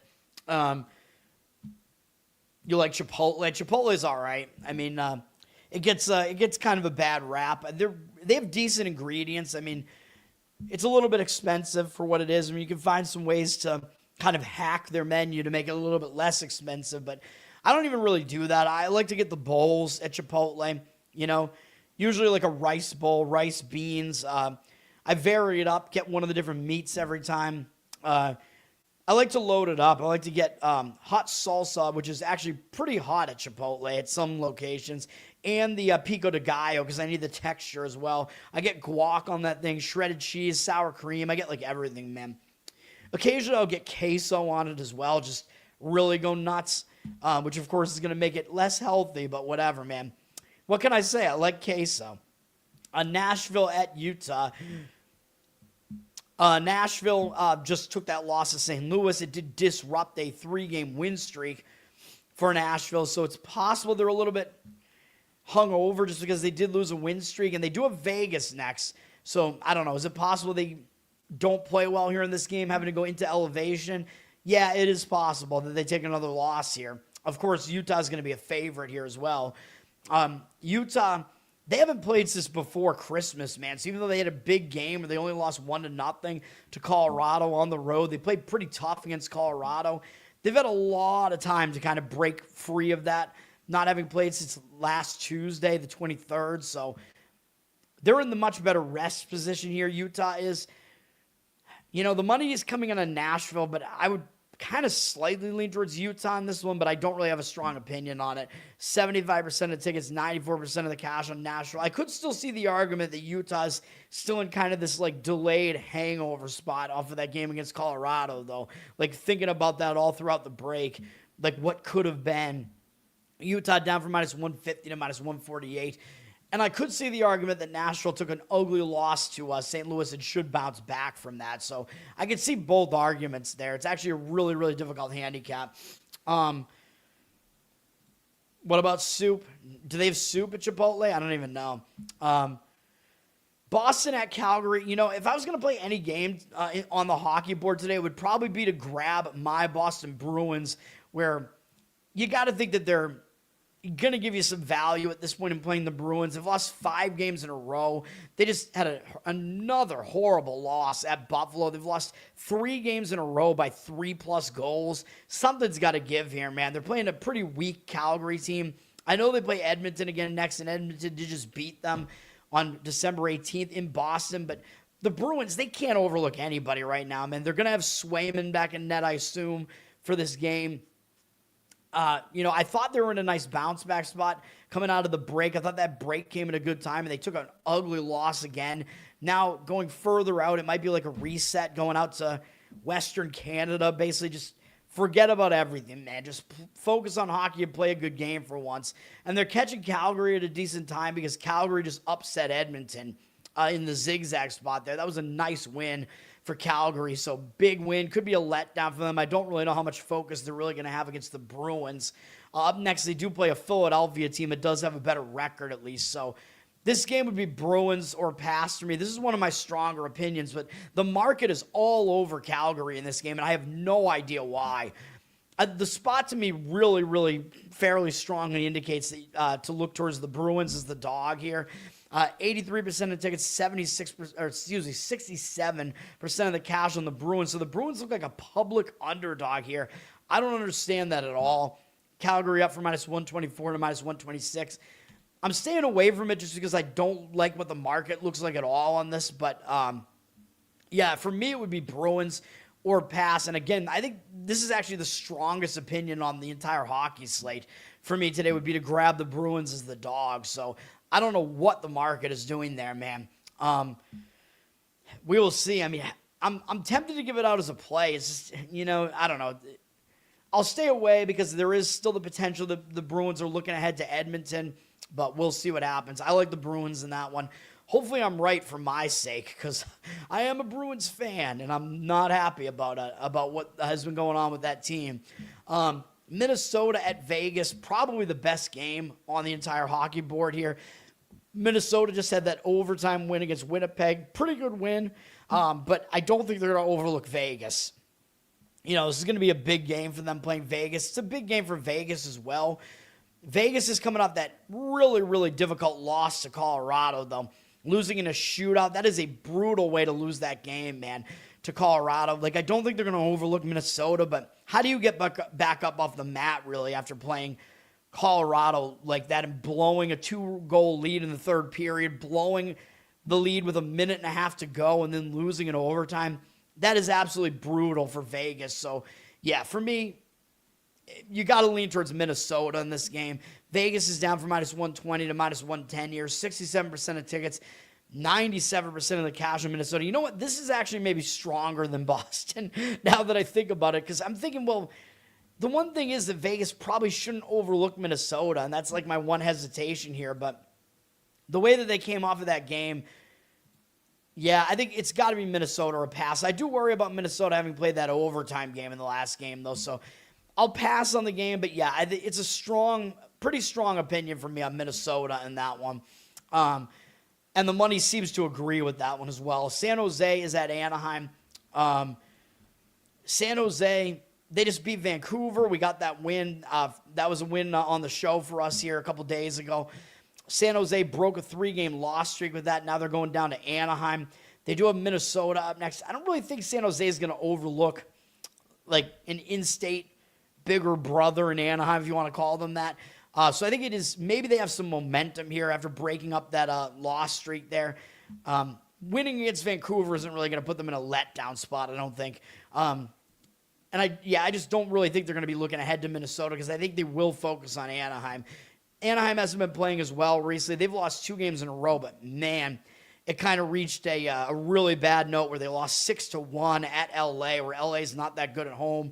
Now they're just going down the road, coming home off of that bad loss. To me, I think they show up for this game just because of how bad that loss was. I know they face Tampa next, which is, that normally I would say is a potential look-ahead spot, but I just don't see Anaheim overlooking this game this time. And although the money is coming in towards San Jose, I think both teams are in positive spots, though. Anaheim down from -191 to -179. 54% of tickets on them, 59% of the cash on San Jose. So the money is saying San Jose. I could see the argument. Maybe Anaheim's just favored a little bit too heavily in this game, although I really don't think San Jose is that good. I don't know. When I looked at the game, with both teams being in what I think is maybe a positive spot, I kind of like to lean towards the better team in a spot like that, which is Anaheim, but I'm passing on the game completely, obviously. And then Vancouver at Seattle, not a very interesting game to finish off the hockey slate. Vancouver just took that ugly loss to San Jose. We talked about it on the show. Vancouver had returned home from a road trip. The holidays, I think, disrupted them. Now they're going back out on the road for a single game, but it might be a bounce-back spot. It might be good for them to just forget about it, just go out on the road there. Seattle's on a win streak here. They won again coming out of the break. The break did not disrupt their win streak. They won again against Philadelphia, even though they were in a return home spot as well. They still won against Philadelphia. They're playing on a back-to-back because they did play Philadelphia yesterday. So for me, it would be you got to play Vancouver or pass. That would be my opinion in this game. Vancouver is the road favorite here. Odds makers really telling you Seattle's not that good. Vancouver down from -113 to -109. 80% of the tickets and 94% of the cash on Seattle. So Seattle looking like kind of a public side here too. So very weird to be potentially getting a road public favorite here, even though it looks like some of the cash is on Seattle as well. But for me, I think it's Vancouver is the lean in that one. And they do have the rest, so the rest is being factored into the number a little bit there. All right, NBA, pretty big NBA board. Unfortunately, this is going to, talking about every game takes a lot out of me here, man. And I just, I shove some Flonase up my nose, and it's still not really helping. I hate the winter. Milwaukee at Charlotte is the first game up. This game, Milwaukee did get Giannis back, by the way, which was, I don't even think that was expected. He came back, and Milwaukee actually won the game on the road at Chicago. So even though it was a reverse injured player spot, I talk about that when your star player comes back, a lot of times it's disruptive to the team's chemistry and whatever. But right away, Milwaukee got the nice win there. So now it's the second game with Giannis. Now that they have that game with him under their belt, I don't really think it's a negative spot for Milwaukee here, though. And they don't really have any big games upcoming either. So maybe Milwaukee will actually play well in this game. Charlotte is coming off a better game where they blew out Orlando on the road. That was a nice win, upset win for Charlotte. I believe we got the win. That was a win for me that I gave out on the show on Friday. I think Orlando was in a pretty bad spot in that one, so you can kind of explain that. Charlotte, maybe they'll pay more attention to Milwaukee now that Giannis is back, but Milwaukee really hasn't been playing that well. And Charlotte does have the Warriors next. So for me, for this game, I think it's the Bucks would be my lean in this game. The money is disagreeing with that and saying otherwise. The Bucks are down from 3.5 to 3 here. 78% of the tickets, only 64% of the cash on them. So the public, they know Giannis is back, I guess, and they're jumping right back on the Bucks now. But in this game, I actually don't disagree with it. But it's going to be a stay away from me. Phoenix at Washington. I mean, Washington, what can you say, man? They're an ugly team. Phoenix, after beating the Lakers in what was a really nice win for them, a blowout win over the Lakers. I think the Lakers might have had at least one injury in that game, though. Phoenix came out of the break, and they swept the back-to-back games against the Pelicans in New Orleans. So there was no zigzag to be had there. Now they're coming off all that. They're playing a third road game in 4 days, which is not exactly great. And they do have Cleveland next, so there is a potential look ahead here. So even though I don't think it's a letdown spot after beating New Orleans, it is possible they just look right past Washington here, man. Washington just not a very good team. Although Washington is coming off 2 good wins in a row, beating Toronto and Memphis, both in upsets. And the Memphis win was yesterday, so they're on the back-to-back. So I don't love how it sets up for Washington either, man. So I just can't find a spot here, man. The money is saying to fade the Suns. They're a 10.5-point road favorite. 63% of tickets on them. Only 57% of the cash. With the Wizards being off of those 2 big wins, I just don't want to touch it at all. Although I could see the argument that the Suns just might not pay attention in this game. So, you know, I guess I'll agree that maybe there is some line value taking the points with Washington, but I don't want anything to do with it. Golden State at Brooklyn. Golden State sitting at 500 could be a little bit of a motivator to get back on the winning side of things after they lost in overtime to Toronto, but that was yesterday, man. They played an overtime game at Toronto yesterday. I did say I leaned to Toronto in the game yesterday as Golden State was coming off that Christmas win, but you usually don't see a 14-point overtime margin of victory, man. That's just crazy. Golden State lost that game in overtime, but the fact that they played an overtime game yesterday, it ended a win streak for them. I don't love the idea of playing Golden State here on a back-to-back off an OT game. I know they had some rest prior to that, but I don't love that idea. For Brooklyn, yeah, the spot is still worse for them for sure. Brooklyn is coming off of upsets against Toronto, Philadelphia, Minnesota. That was a huge double-digit road upset there against Minnesota. Now they get Golden State. Is it possible they overlook Golden State? Maybe. Looking towards Houston. Now, if Steph Curry is out, I don't like Brooklyn as much. So if Saab is correct and Steph Curry is out, you know I always talk about the injured player theory, man. Golden State should step up their game for one game if Curry is all of a sudden out again. I think that gives you line value on the team where the injured player is out because the line usually overreacts to it, and the team usually plays well for one game without him there. So if Curry is out, I actually like Golden State more than I would otherwise, if that makes sense. So that's what's going on in this game. It's a difficult game to figure out. Steph Curry is he had rest in last night's game. I think he was rested. So do we trust Saab? No, you're right. Saab is right. So he didn't rest yesterday. So this is very strange, actually. So he played yesterday. So yeah, this rest, it looks like he's not playing tonight. The estimated return on this is wrong.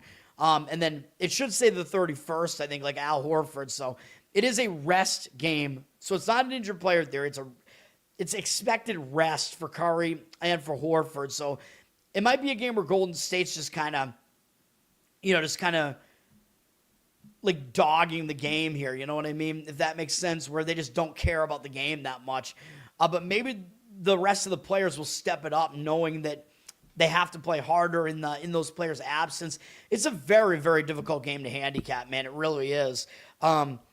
Yeah, so it looks like Golden State dropped from 7 to 4 here because, again, I tell you, the line overreacts when these star players are out. So that's because Curry is out. And I think I actually already saw the line having moved like that, and I was wondering why the line had moved like that because Curry was not listed on the injury report yet. But Saab is correct. He's a spy. He's a spy for the Nets as well. He knows everything about the Nets. In this game, I would lay the points with the Warriors still, or I would pass. I think they'll step up their game a little bit more with Curry not being there. And the Nets are coming off a more monumental win for them. So I think it is Warriors or pass in this one. 77% of tickets, 88% of the cash on them. You're getting more line value, laying them at only 4. So that's my opinion on that. I think Saab did agree with that one, if I'm not mistaken. Denver at Miami, although I don't really want Golden State coming off an overtime game either, though. Although some of the guys that didn't play as much last night will be a little bit fresher at least and play more in this game with Curry and Horford both not playing. Denver just took a loss at Orlando. Not exactly a great loss for them. They're staying in Florida. Could be a little bit of bounce back maybe against Miami here. You got to think Miami's going to show up, though. Miami's coming off an easy win over Indiana. I don't think they're going to overlook Denver. So, to me, this game looks like it's a focus spot for both teams. The Nuggets are laying 2.5 here, down from 3, and they're public, 77% of the tickets, only 62% of the cash. I mean, everybody likes Jokic right now. I think the Heat are still dealing with some injuries here as well. I guess I'll agree with it and agree with the market read in this one because I have to kind of default to that if I don't really see a situational angle otherwise.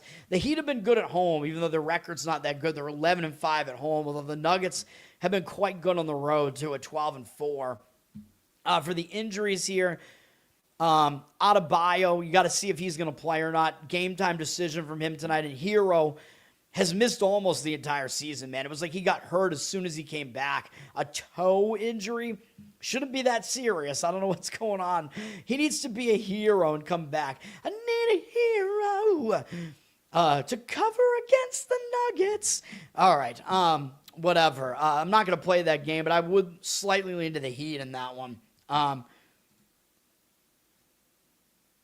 He likes the Warriors tonight. I agree. Mild agreement for me on that one. But that game there's a lot going on in that game to try to handicap, man. Orlando at Toronto. Now, I first looked at this and I'm like, well, Orlando's going to be in a letdown spot because they just upset Denver. That was a big win for Orlando. I think it was an upset. It must have been, right? Orlando at home. Orlando, you got to see what their injury situation is.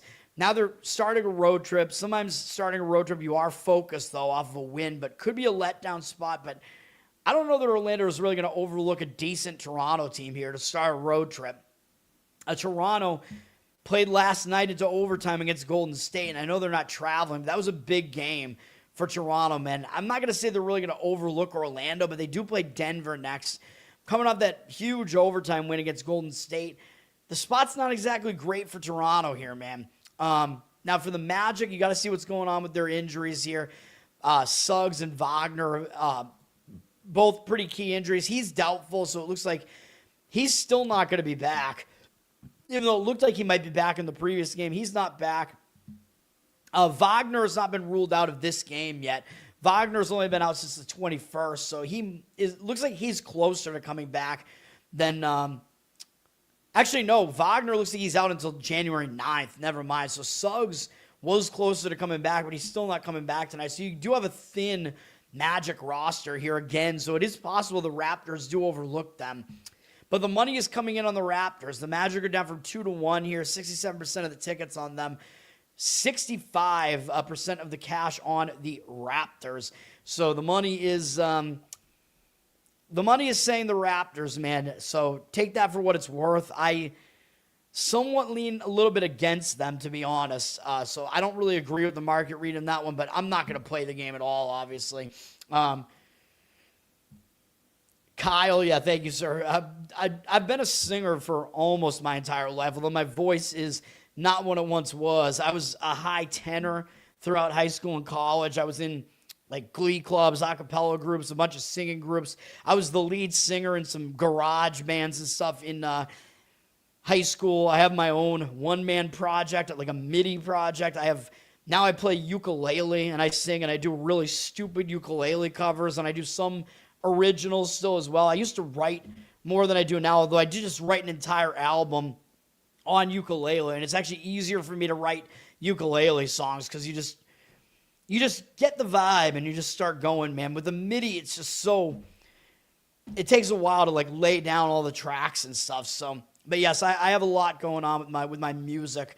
I have a minor in music as well. But yes, I've mostly been a vocalist and songwriter. But my voice is, again, nowhere near what it once was. I used to be able to hit some like real ridiculous high notes. Not anymore. But yes, Covered in Uke, by the way, is my Uke YouTube channel. And I put Uke stuff out on my Twitter as well. All right, we have Minnesota at Chicago. Man, there's so many fucking games today. Minnesota at Chicago. Minnesota just lost horribly to Brooklyn, but they were coming off a really difficult OT loss to Denver. That was on Christmas, too. The prior game, they played the Knicks, so they had this really extreme run of games, and they just ran out of steam. I think I said that I leaned to Brooklyn in that game. Brooklyn got the job done. Now going out on the road, to me, it looks like kind of a bounce back for Minnesota here. For Chicago, though, they just took a loss to Milwaukee. I know it was with Giannis back. That did end a long win streak for Chicago, though, so it is possible it hangs them over, but I don't really see them overlooking Minnesota either. So, again, it's a game where I just can't do it, but the money is coming in on the T-Wolves side, and I don't disagree with it. I think they're just coming off a more disgusting loss, or I think they're going to be really angry. 70% of tickets, 83% of the cash on the T-Wolves, up from 4 to 6 there. I'm not going to disagree with laying the points with the T-Wolves in that one. No. What was the fix in the Suns-Pelicans? I didn't see it. Kyle, thank you, sir. Well, yes, I appreciate it. Thank you for hanging out, man. Yeah, you can check out my ukulele stuff. I'm not good at it. I started playing ukulele in like my early 30s. So, I mean, and I just figured out how to play it myself, basically. Just because it's easier to play than play guitar as a fat man with stubby fingers. So, I don't know. I'm mostly a singer, but yeah, I guess do with that information what you want to. As I always say, Indiana at Houston. Indiana, they're on a pretty bad slide right now, man. They've lost 8 games in a row, but getting blown out by Miami in their last game. Maybe this is a spot where maybe they're going to get overlooked here, man. They're going to Houston. Houston's coming off a number of pretty good games here, man. Pretty big games, I should say. Well, 2 big wins in a row, I should say. They beat the Lakers handily on Christmas. Huge win, and they did not suffer a letdown after that. Also returning home from it, they beat Cleveland pretty soundly, although Cleveland's got some injury issues. Cleveland's been down, but you could maybe see a delayed letdown spot here for Houston. If they had a bigger game up next than Brooklyn, I might be convinced to give out a play on Indiana here. As it stands right now, I'm going to leave it alone, but for me, it would be Pacers or pass. I think this is one of the stronger opinions here for me today. The Rockets are a 15-point favorite. Looks like it's getting higher. 67% of tickets on them. 90% of the cash, however, on the Pacers. It's probably a pros versus Joes scenario here. Again, yeah, I like the Pacers. It's one of the ones I like more on the NBA card than most of the other ones. Jeffrey, you like Indiana as well? Yes. Welcome, Kyle. Absolutely. Yes, I agree with Indiana in that one. I don't know. I hesitate a little bit. Knicks at the New Orleans Pelicans here. The Knicks, they're on a nice run here. I mean, they beat Cleveland. That was a huge win for the Knicks, just because Cleveland really was just owning them in that game, and the Knicks had a huge comeback and won the game. It was big. It was on Christmas. It was still against Cleveland. They didn't really suffer the letdown. They went to Atlanta. I believe Atlanta might have covered the number in this game, though. But the Knicks still got the win. It was a close win, but the Knicks play San Antonio next, man. And I think that game is going to mean more to San Antonio. Hint, hint. But I think it is still a look-ahead spot for the Knicks because that's the rematch of the NBA Cup final. But, of course, San Antonio being the loser of that game, it means more to them. But San Antonio's been on fire, man. So I could easily see the Knicks just overlooking New Orleans here. New Orleans, they're coming off another loss to Phoenix here. They didn't zigzag. They're staying at home. For me, I think they're going to want to try to get a game here in this 3-game homestand that they're on. So, yeah, for me, I still lean to the Pelicans in this one. It would be Pelicans or pass in that game. The Knicks are up to an 8.5-point favorite. 67% of the tickets on the Knicks, but 58% of the cash taking the points with the Pelicans. So the money is in agreement with me on the Pelicans and in agreement with Saab as well. Yeah, for me, yeah, lean to the Pelicans in that one. A half court game? What are we talking about here? Houston, I mean, they like to play a little bit slower, but you're asking Houston to cover as double-digit favorites, man. So if Houston's going to slow the game down, that's not really conducive to winning by a huge margin. Actually, wait, why did I say hint, hint? San Antonio, this Cleveland-San Antonio game is not the one that I actually like. Cleveland at San Antonio. Cleveland, they're coming off that loss to Houston. Cleveland, I mean, it was kind of an expected really tough spot for them because Cleveland had the Knicks on the ropes on the road on Christmas, man. The way that they imploded and they lost that game after leading by 17 in the fourth quarter, you had to think they were going to be in a bad spot after that, even though ideally they would show up for a game against a good team like Houston. Houston was able to get the easy win. Bad game for Cleveland. I expect Cleveland will show up in this game against San Antonio. So I think it is a spot where you do want to look towards Cleveland in this one. For San Antonio, I would fade them, but the problem is San Antonio just had an ugly loss themselves against Utah at home. San Antonio, I mean, you kind of expected they were going to lose, though, because they swept Oklahoma City, including beating them on the road on Christmas. Just another monumental win for San Antonio. It was a bad spot. It was a sandwich spot. I think the only reason I didn't give out Utah in that game was because Utah was also in a bad spot. But Utah showed up, and San Antonio got caught. Ugly loss, so you could argue that San Antonio will bounce back from that.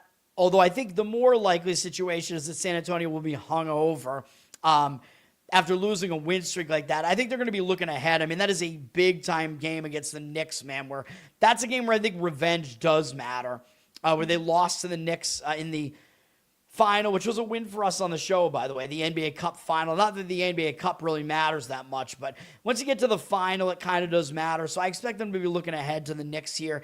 Will they really overlook Cleveland, though, off of a loss to Utah? That's what I worry about. I'm just not entirely convinced that's going to be the case. So I'm staying away from it, but I would still lean to the Cavs in that one if I was going to play it. The Spurs are down from 4.5 to 2.5 now. 69% of tickets on them, 86% of the cash coming in on the Cavs. It looks way too easy to lay the points with the Spurs with as good of a record as they have laying the 2.5. And I don't know, are there injuries? Like, why did the line drop like that? Let me see.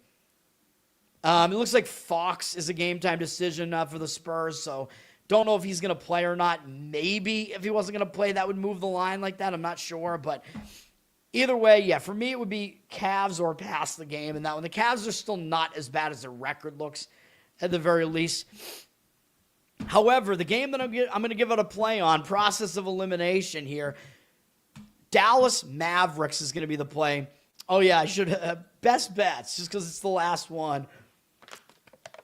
Before I talk about football, where I do not have a best bet, we're going to play the Dallas Mavericks. And now I think you might want to wait on this game because of the number of players that might actually come back in this game for the Blazers. But if you just look at the spot, I think this is a spot to look towards Dallas here. Dallas is coming up a pretty ugly loss to the Kings.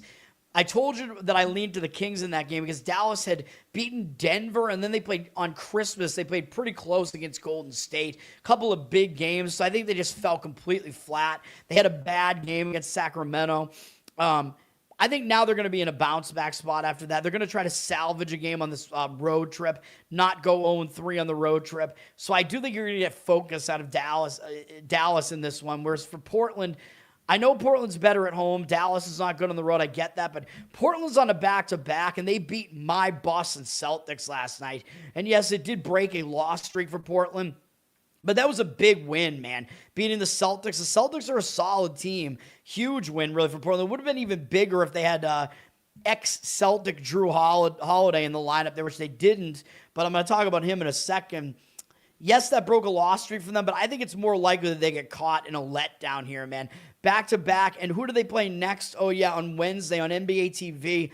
They play the Oklahoma City Thunder, man. That's going to be a big game for them against the Thunder. The Thunder beat them by margin the last time after Portland actually beat them the first time, but always a huge game when you play the Thunder. So I think this is a sandwich spot with no rest here. Dallas, I think, is in kind of a bounce-back spot. Now, we do have to look at the injury situation here. A lot of guys on the injury report. Anthony Davis is up in the air right now.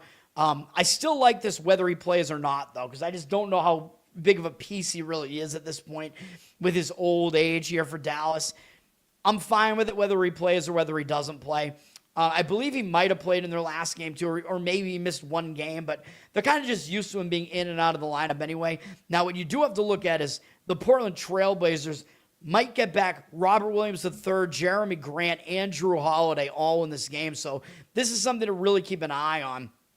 And really, Holiday and Grant matter more than Williams. But if any of the three guys come back, I think you're going to see it be a reverse injured player spot. And I talk about this when guys like Holiday and Grant, especially when they've been out for an extended period of time and they're two of the best three players on Portland. And if they come back, or if either one of them comes back, that player has to ramp back up to speed a little bit. It's going to take a little while. The team has to get into their new roles again because they're not used to those guys playing, you know what I mean? So there's a chemistry shift. So a lot of times the team doesn't do well right away, especially when Portland has actually played fairly well over their recent stretch. It could be a little bit disruptive for them, and maybe they even have a tendency to take it a little bit easy if one of their star players comes back. So I worry. That's why I don't like it when injured players come back. That first game where they come back, I don't like it. But afterwards, of course, the team's going to start getting adjusted again and playing better for sure. But that first game back, it's a bit disruptive usually, and you get line value fading that team. So that's what we're going to do here. That's, again, why I would maybe wait on this, because if any of those guys are going to come back, you might get a better number here on Dallas. So I would market watch a little bit here and see what you're going to get. I don't really think the line's going to drop at least that significantly. Hopefully not. But we'll see if you can get 3.5, maybe something in that range, maybe a little bit more. I would wait a little bit. I would watch the injury reports, man, just see what's going on. Although, of course, the odds makers are going to have the information before you, unfortunately. I mean, that's just the way that it is. But in my opinion, I think the only way this line could really go is going to be up unless all of those players are ruled out, and then maybe the line will drop a little bit, but hopefully it won't be that significant. So we're going to grab the Mavs, just grab them as some sort of underdog here. Hopefully you can get at least 2.5 on it. You could probably get 3 right now. I mean, if you want to play it right now at 3, I'm not going to knock you for it. 67% of the tickets on the Blazers, 64% of the cash on the Mavs. So I like the Mavs in this one, and that is my one NBA play, which Saab, his intelligence gathering operation did not tell him that. Okay, we have the bowl game in the afternoon here, the J-Lab Birmingham Bowl in Birmingham, Alabama. I don't know what J-Lab is. It worries me what J-Lab is. I don't know. What are they doing they're doing something with people's DNA or something, man, in that J-Lab. I don't know. I don't like it. But this is Georgia Southern and App State, and this is a very, very weird bowl matchup because these teams are in the same conference, which is weird enough for a bowl game. Like bowls, the intent of the bowls is for teams that never see each other to play each other. Like that's the whole thing about the bowls. Like, it's almost against the rules to have bowl teams playing each other that are in the same conference. And not only is that the case, but these teams actually played each other during the regular season, which is an extremely rare situation for a bowl because you actually get a data point to look at.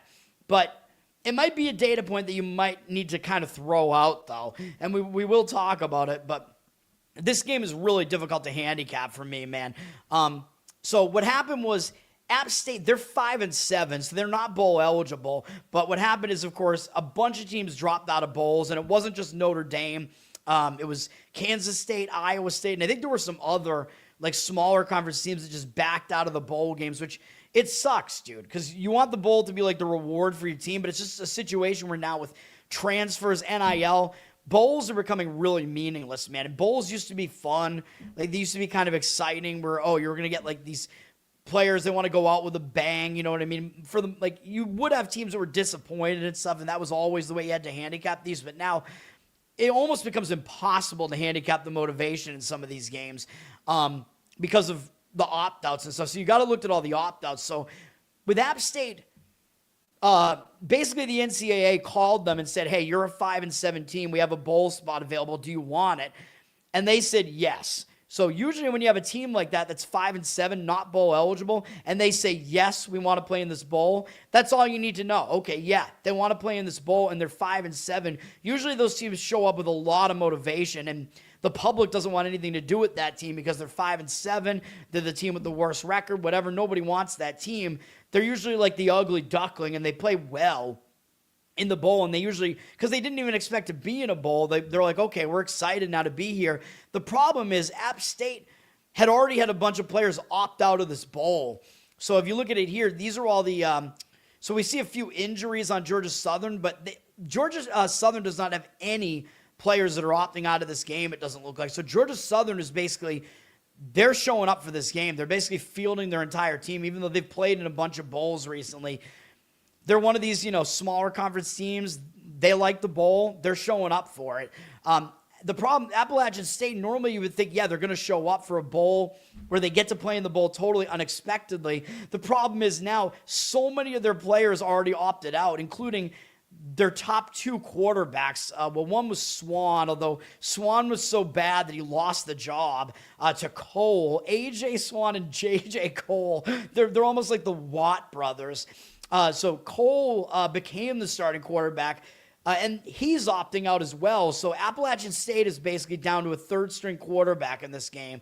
So that's not good. One of their best defensive players, starting safety Burks, he's traveling, but he's opted out of the game. So he's going to be there, but not in uniform, it looks like. And then they have a bunch of other guys opting out, too, on both the defense and offense. So this is a problem, man.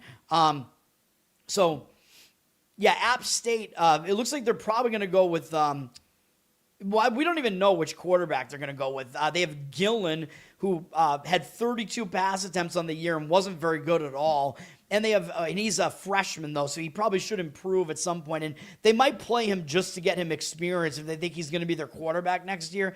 They could, if they really want to win this bowl, they could also go with Wiles, who's a more experienced quarterback, at least a senior, who was on Clemson and Southern Miss.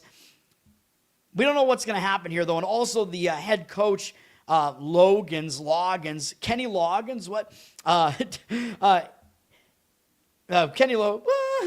playing with the boys. That's Kenny Loggins, right? Yeah, it's going to be a gay, shirtless volleyball match in this one. Loggins for App State did say that any of his players that have entered the transfer portal, because they got, last minute they got to go into they got to play in this bowl. He said that he's going to allow any of the players in the transfer portal to play in this bowl if they want to. So he seems to be indicating that some of these guys that have opted out are actually going to opt back into this game. But based on the market in this game, it seems like that's not happening. So, do you trust the coach just making this offhand comment? Or do you trust the market, which is where the money actually is? Billions of dollars. Not billions of dollars at stake in this one game, but, millions of dollars at stake. Which one do you trust more? You got to trust the odds makers. And they're basically telling you that this coach is basically talking out of his ass. These guys are probably for the most part, not playing in this game. Now, as far as App State's quarterbacks being out, I don't think it matters that much for App State because they're not really a passing heavy. They're just not a good passing offense. So I don't know if it matters that much, but it's a cluster, right? With so many guys being out for App State, it is a problem. But of course, the line might have over-adjusted to how many guys are out of this game. But it does look like you're going to get a very depleted App State team here against a full Georgia Southern roster. So that is why the line has gone from 2 to 10 in this game, with Georgia Southern being a massive favorite here. 52% of the tickets, 76% of the cash on Georgia Southern. So the money still looks like it's on the Georgia Southern side. But at some point, it is an overreaction, man. Like, at 10, I think you probably, there's no way that you can really lay it at 10, I wouldn't say. Georgia Southern might just come in and run away with the game, but there's no real line value left in it. So, again, it's a really difficult game to handicap. Of course, in my, like, bowl pick'ems and whatever, I'm going to get a much softer line on Georgia Southern, so I think I'm probably just going to have to pick Georgia Southern. But for the purposes of this game at 10, it might have gone a little bit too far, and maybe there's some value in looking towards App State, but we'll see. Again, I don't like how many players look like they're going to be out for App State. 59% of tickets on the under as well, for what it's worth. 57% of the cash on the over. The total is pretty high. It's down to 58, but with all these guys opting out for App State, it affects both sides of the ball, offense and defense.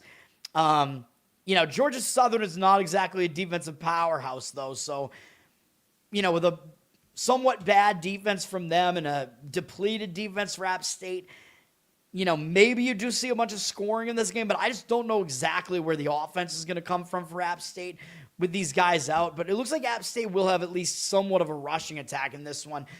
Then, of course, the other thing you got to look at is these teams played this year. So what happened in that game?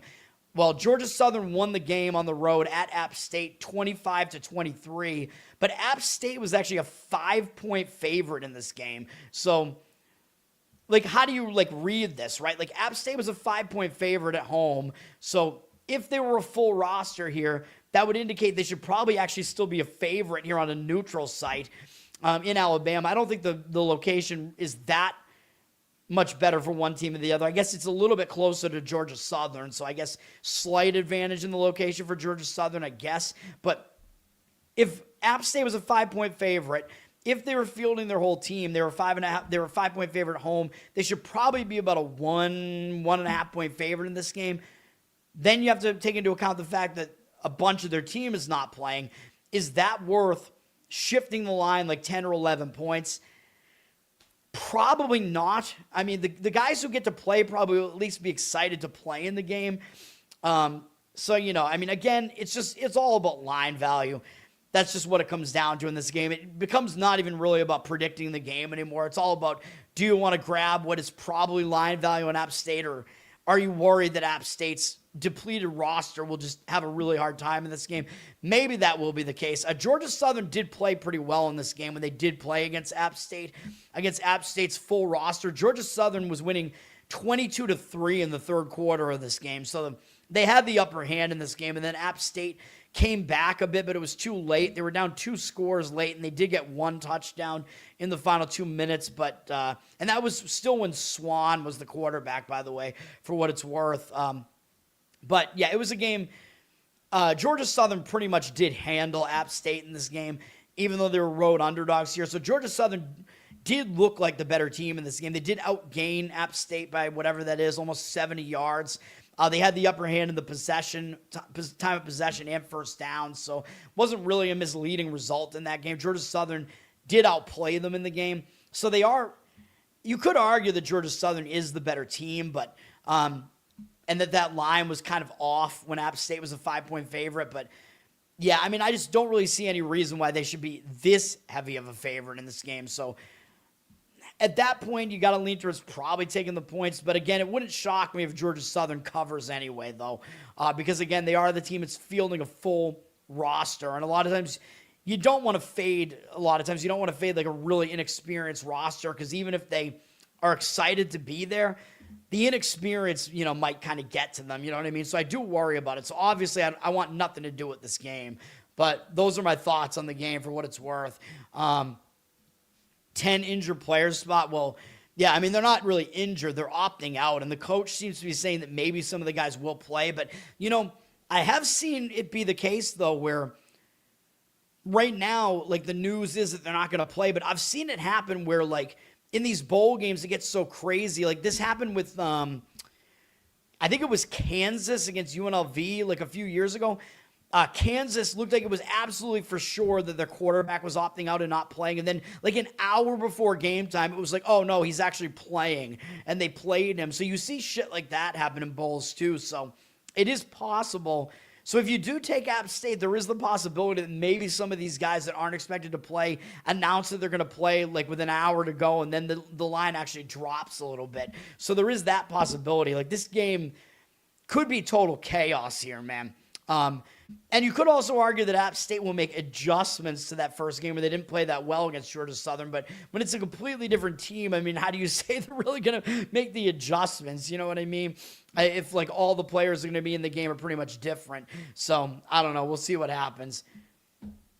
I'm just old enough to remember there being no interleague playing baseball. And I remember when interleague was when it first started, it was relegated to, like, you played one specific division. Like, the Red Sox always played solely the NL East when it first started. And I remember going to a game at Fenway where it was Red Sox against Expos, and it was the trade battle. It was Pedro Martinez against Carl Pavano after the Red Sox got that steal when the Expos were demolishing their entire franchise. And, of course, the Red Sox won that game with ease with Pedro Martinez massively outpitching Carl Pavano in that game.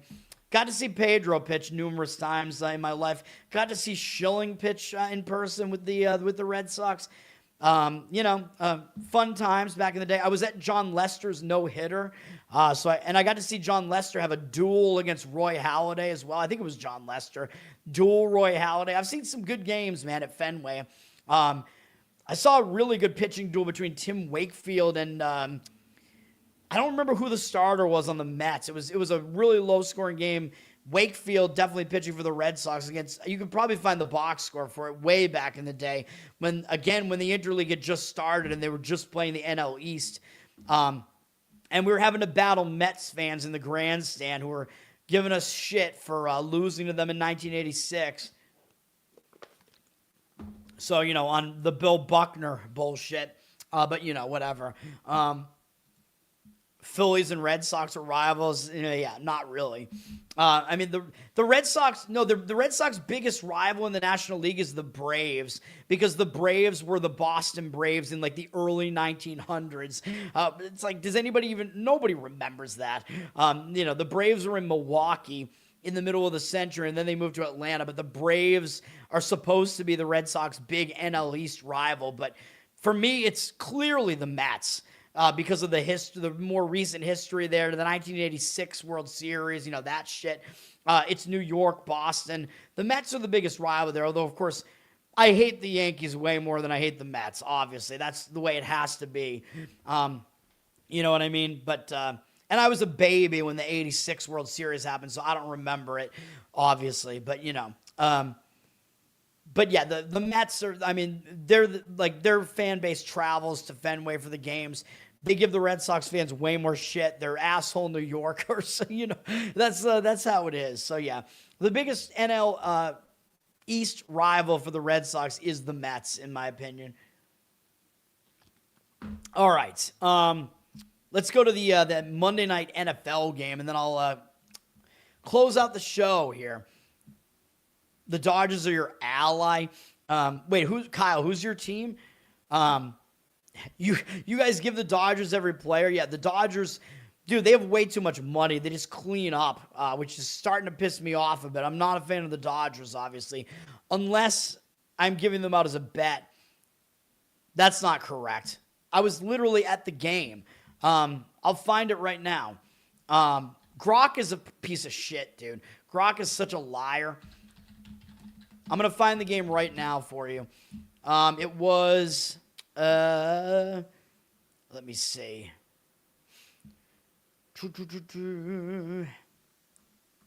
I see some indicators that it was in 1998. That sounds about right. It's hard to find this. Let me see. June 6th, 1988 might have been it. I don't know. I'm interested now. Let me see. I'm going to find the box. Yeah, this was it. Mets won, Red Sox nothing. Yeah, this was definitely the game. It was Tim Wakefield against Bobby Jones. That's crazy, dude. Bobby Jones actually was decent that year, by the way. But yeah, it was a battle. Both starting pitchers went 8 innings, and yeah, it was a pitcher's duel, man. I remember I was in the right field grandstands for it, close to the foul pole. It absolutely happened. I'm looking at the box score right now. It was June 6th, 1998. I was there with my dad and I believe my uncle, my dad's brother. Mets, Red Sox. That was that game. I was at that game. Yeah. Oh, your team is the Red Sox as well? Hell yeah, Kyle. We're both fans. There you go. I got my Red Sox hat right now. Jeffrey, Grok and Elon are your boys, not me. I don't trust either of them. They're pumping the Israel agenda, man. Okay, we got Rams Falcons is the Monday Night Football game here. The Rams have dropped from 8 to 7.5 for your even money, so the line is slipping a little bit towards 7. So if you do like the Falcons, you could probably still get 7.5 right now. You might still get it around game time because the Rams are so public. If you like the Falcons, yeah, I mean, if you don't see the 7.5 right now, I assume you could wait and you might find it. 83% of the tickets and 86% of the cash on the Rams. The total's not that high at 49, 79% of the tickets and 87% of the cash on the over, though. But you could see this game being an under. I would not want the over in this game after the Rams were involved in that ridiculous shootout against Seattle. You know, and Seattle played an under game yesterday as well after that. So I think the under makes more sense in this game. Falcons, I mean, we don't even know what the Falcons offense is really going to do in this game, but I do lean to the Falcons plus the points in this game as well. I just don't love the spot for the Rams. The Rams, they're pretty much not going to win the division now, man. The division is going to come down to Seattle versus San Francisco next week at this point. So the Rams, yeah, they can pull back into a tie with the Niners, but I believe the Niners have the tiebreaker over them. So the Rams, I believe it's not even possible for them to win the division anymore at this point. I'm not entirely sure about that, but I think with San Francisco's win last night, I think that might be the case. Now, the Rams are coming up that high-scoring affair, that crazy overtime game on Thursday, which I think probably would take a lot out of both teams against Seattle. Now, the Rams did play better than Seattle did in the game. As I pointed out in that box score, the Rams had almost 600 yards of offense in that game. They outgained Seattle by well over 100 yards in the game. I don't know how they lost that game. They also won the turnover battle. Even though I liked Seattle in the game, the Rams outplayed them and probably should have won. The Rams had a 16-point lead in the fourth quarter and blew it. But that was still such a monumental game. Coming off that game and playing a team like the Falcons, I just don't know how much focus you're going to see the Rams have here, man. And the Rams are pretty much locked into a wild card spot now. I believe they've already clinched a playoff spot. They're not going to win the division, so they're almost locked into one of the wild card spots. So they really don't have a ton to play for, I don't think, at this point. You're asking them to lay a huge price on the road. Don't love that. They're also playing a 4th game in 5 weeks on the road. And by the way, the last time they went to the Eastern time zone, they lost outright to Carolina, so that's not a great sign. They did win at Baltimore the other time one of the other times they went to the Eastern time zone. But remember, that was Baltimore without Lamar Jackson. Just Baltimore was very depleted at that point. And then the Rams did lose at Philadelphia, but that was that blocked field goal return for touchdown where the Rams had that win, man. They had it in hand, and they should have covered. They should have lost the game. They probably should have won the game because that field goal was going to win them the game, and it was a makeable field goal after they were leading all game, and then it got blocked and returned for a touchdown. You know, I was pissed about that because I lost a pick. I think I lost one of my contest picks on that one. No way the Rams should have not covered, but that's beside the point, although The Rams only have one win. They're 1-2 going to the East Coast this year, straight up. So that's not great when you're asking them to lay 7 points here. They do finish at home with a divisional game against Arizona. Not that game's going to mean that much, but I think Atlanta's going to show up for this one, man. Atlanta, as a dead team, as I always talk about, when you're a team that is not going to make the playoffs, you only get up for certain games, and one of those types of games is a primetime game, especially when it's going to be against a team that is going to be in the playoffs like the Rams. Atlanta does have a chance to beat the Rams in primetime, man, so I expect Atlanta will show up for it.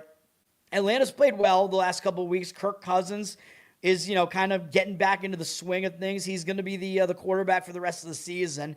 So, I like to see that. I think the team's going to actually play hard for Cousins because he is, he's a veteran. It's good to see him be back. I don't think the team's going to, just quit on Cousins because he's only played a few games here. He's got a good career. The players seem to like him. So I expect the Falcons will show up for it. So I lean to the Falcons in this one. And for me, a slight lean to the under in that game as well. Just because the Rams are in such a high-scoring affair. And the Rams, the time off that they've had could affect their offense a little bit. You know what I mean? Like, their offense could come out a little bit cold. Plus, the Rams do play pretty well defensively. So there is that. And for the Falcons, they're not going to necessarily want Kirk Cousins to shoulder the load here. You know what I mean? So I expect the Falcons to run the football a decent amount here. Plus, as an underdog, that's what you want to do to try to keep the game close. You're going to rely on your best offensive weapon, which is Bijan Robinson. So I do expect that, even though it looks like Drake London is expected to go. But by the way, I'm trying to make the money in my main fantasy league here. I'm in the third place game here. I'm winning by 17 points, and my opponent has Drake London left, and that's it. So I have to dodge Drake London tonight. He's questionable right now, but he's probably going to play. So I need Drake London to somehow not get to that point total there. And to me, I mean, I'm a slight favorite. Yeah, I think it's probably about 65%. I would say that I win it, but I don't like those odds enough right now, man. I need Drake London to just not even play. Just help me out a little bit, man. Just announce that he's out. Help me out, guys. I believe he is still questionable, though. We won't know if he's going to play until tonight, but I expect he will. He's questionable right now. It is a PCL sprain, which is not that easy to overcome, but he is supposed to probably be back in this game. We will see, but maybe if his knee is bad, maybe he won't be at 100%. So I'm hoping for that, man. But I do like the Falcons to cover in this one. So that's my opinion on that. Red Sox beat the Phillies, in 1915 in the World Series. Everyone remembers that, of course. Which was, that was when the Red Sox still had Babe Ruth, I believe. Yes. Obviously, I'll admit when the team sucks. I mean, what do you want? Yeah, that's what we do in Boston, man. This team is ass. The Bruins, they're ass. I mean, that's the way that it is. I've been a Patriot hater for a long time, though. I hate Belichick and Brady, especially Belichick. So I was a Patriot hater throughout that entire era, although I am no longer a hater right now because Belichick is shitting on Drake May and hating him. So I'm like, fuck Bill Belichick. I'll just root for the Patriots again to some extent. I'm not like a huge Patriot fan right now, but I'm not a hater anymore right now either. Why did YouTube stop suppressing Nick Fuentes? That is a question that needs to be asked. It seems like Fuentes is going very soft on Israel and changing his tune. And he blocked me for pointing some of these things out. His Groyper army, they're basically a cult, have come after me. Now, over the years, I've agreed with the majority of things that Fuentes has said. I'm a horrible right winger, but right now, I don't trust him right now, man. That's the way that it is. There are definitely some questions. I don't know why his rhetoric has almost completely changed on Israel, completely softened. Right now, I trust Candace Owens more than Nick Fuentes. I don't think there's any question about that. And I think I have a good gauge on, like, who's more trustworthy than somebody else. And I get a lot of shit for that. But I think that's the way that it is. I mean, it pretty much all comes down to who's falling in line with the FBI narrative and who isn't. Like, that's really my gauge there. And if you're not, then I trust you more. like just by instinct alone. You know what I mean? It's like my instinct for sports betting. I don't know. My human behavioral instinct, because my betting has a lot to do with human behavior. All right, this has been a long show, guys. I appreciate it. Thanks everybody for hanging out, and all for 3 plays today. I got to eat some lunch as well. Maybe I got to take a drive in the rain to get my natural car wash. I'll try to find some bikini chicks to drive by in 38-degree rain that we have here. Once again, my plays are Lipscomb plus the points in college basketball. Wright State on the money line, although right now it looks like you probably have to lay about 3.5. So I would probably lay the spread at this point, although unfortunately you're losing some value. These lines move really quick. And then Dallas Mavericks plus the points. I think you could probably get at least 3 on it right now in the NBA. Those are my plays today. That's going to do it, man. I appreciate it. Thanks, everybody, for hanging out. Learn to Toad on Instagram. Learn to Toad on Twitter. You can subscribe to me there. Jeffrey does, although I still have not put out any subscription content, but I am planning on doing some of that in the new year. It will be ukulele focused, most likely. Got to start doing that. Like, subscribe to the show here. Obviously, give me good comments here. Keep telling people about it. Yeah, boost these numbers, baby. Hell yeah, I appreciate it as well. I'm on the audio as well. Spotify, Apple. You can give me a good review over there. It's monetized, so the more listens I get money. It's ad revenue, though, so people have to listen to ads. So put it on in the background while you're working or something like that, whatever. You can have my soothing voice be your background noise. I got my ukulele channel, as I mentioned, covered in uke on YouTube. I'm trying to be up to date with that and put out my ukulele covers there. Not up to date with my Patreon feed for it. Patreon.com/LearnToToad. Uke content there. There's a Spotify feed that's basically like a ukulele podcast. I got to get that up to date, though. I know I'm missing out on some of the Christmas stuff that I haven't put up there yet. And you can request stuff from me on there, and I'll prioritize it. Although Charles has given me a number of requests that I have to try to figure out. And check out the Loser Cast, which I assume we're going to have another new episode tomorrow. We're usually on Tuesday nights after Legion of Skanks as the Legion of Skanks after show. We're trying to be offensive. We're trying to be funny. We can't repeat Tower Gang, though, man. Tower Gang, it was a thing. It was a phenomenon. I don't think we could really, you can never replicate that, the chemistry that we had there, man. So I'm still sad about Tower Gang being defunct. But Loser Cast, it's a different thing. Don't expect it to be Tower Gang, but it's its own thing, where we nominate losers every week. So you can go check that out as well. Thank you, everybody. Dirty Sock, thank you for showing up, man.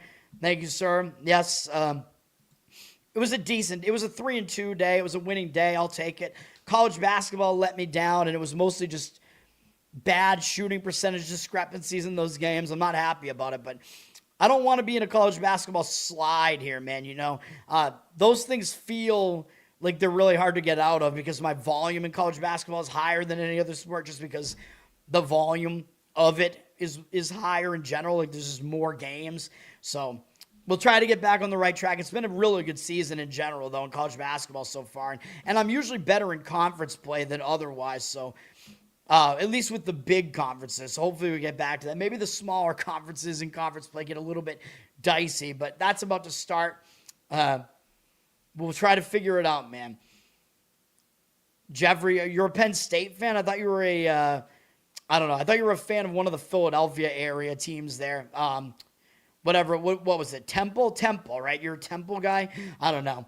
Doesn't that require you to not like Penn State? I don't know. They're over, in the middle of the state or whatever, not in eastern Pennsylvania, but I don't know. All right, that's going to do it. I appreciate it, guys. I'm hungry. Got to get some lunch here. Oh, you like both. All right. I don't know if that's a conflict of interest or not, but all right. Shout out to Penn State for you, man. The Lions of Liberty guys are cool. Mark Claire, who did leave the show a while ago, but that was one of the shows that I started listening to when I was listening to Libertarian stuff. Brian McWilliams, John Odermatt. I've met those two guys in real life. I like those guys. They're cool. John disagrees with me on some things recently, mostly the Candazoan stuff. But, dude, I love those guys. They're good guys. They're both really fucking tall as well. Odermatt and Brian McWilliams. They're both like 6'4", probably. They're both giants. There's a picture of me somewhere that you could probably find on Twitter from when they were both at Pork Fest a couple of years ago, where I was like, I got to get a picture standing between the two of, it's like the Twin Towers, and I'm like, I look like a dwarf next to those guys because they're almost a foot taller than me. But yes, no rivalry in football or basketball, really. I don't know. I mean, well, maybe not a rivalry, but I think if Temple was going to play against Penn State, you got to think they would still have that kind of little brother aspect to it because it's an in-state thing. It just kind of happens. But yeah, those Lions of Liberty guys, they all went to Penn State, which is why they're the Lions of Liberty. So shout out to them. And Mark Claire, more conspiratorial than the rest of them at this point. So I appreciate that. And yeah, that's going to do it. All right, lunchtime for me. Peace, everybody. Until tomorrow morning.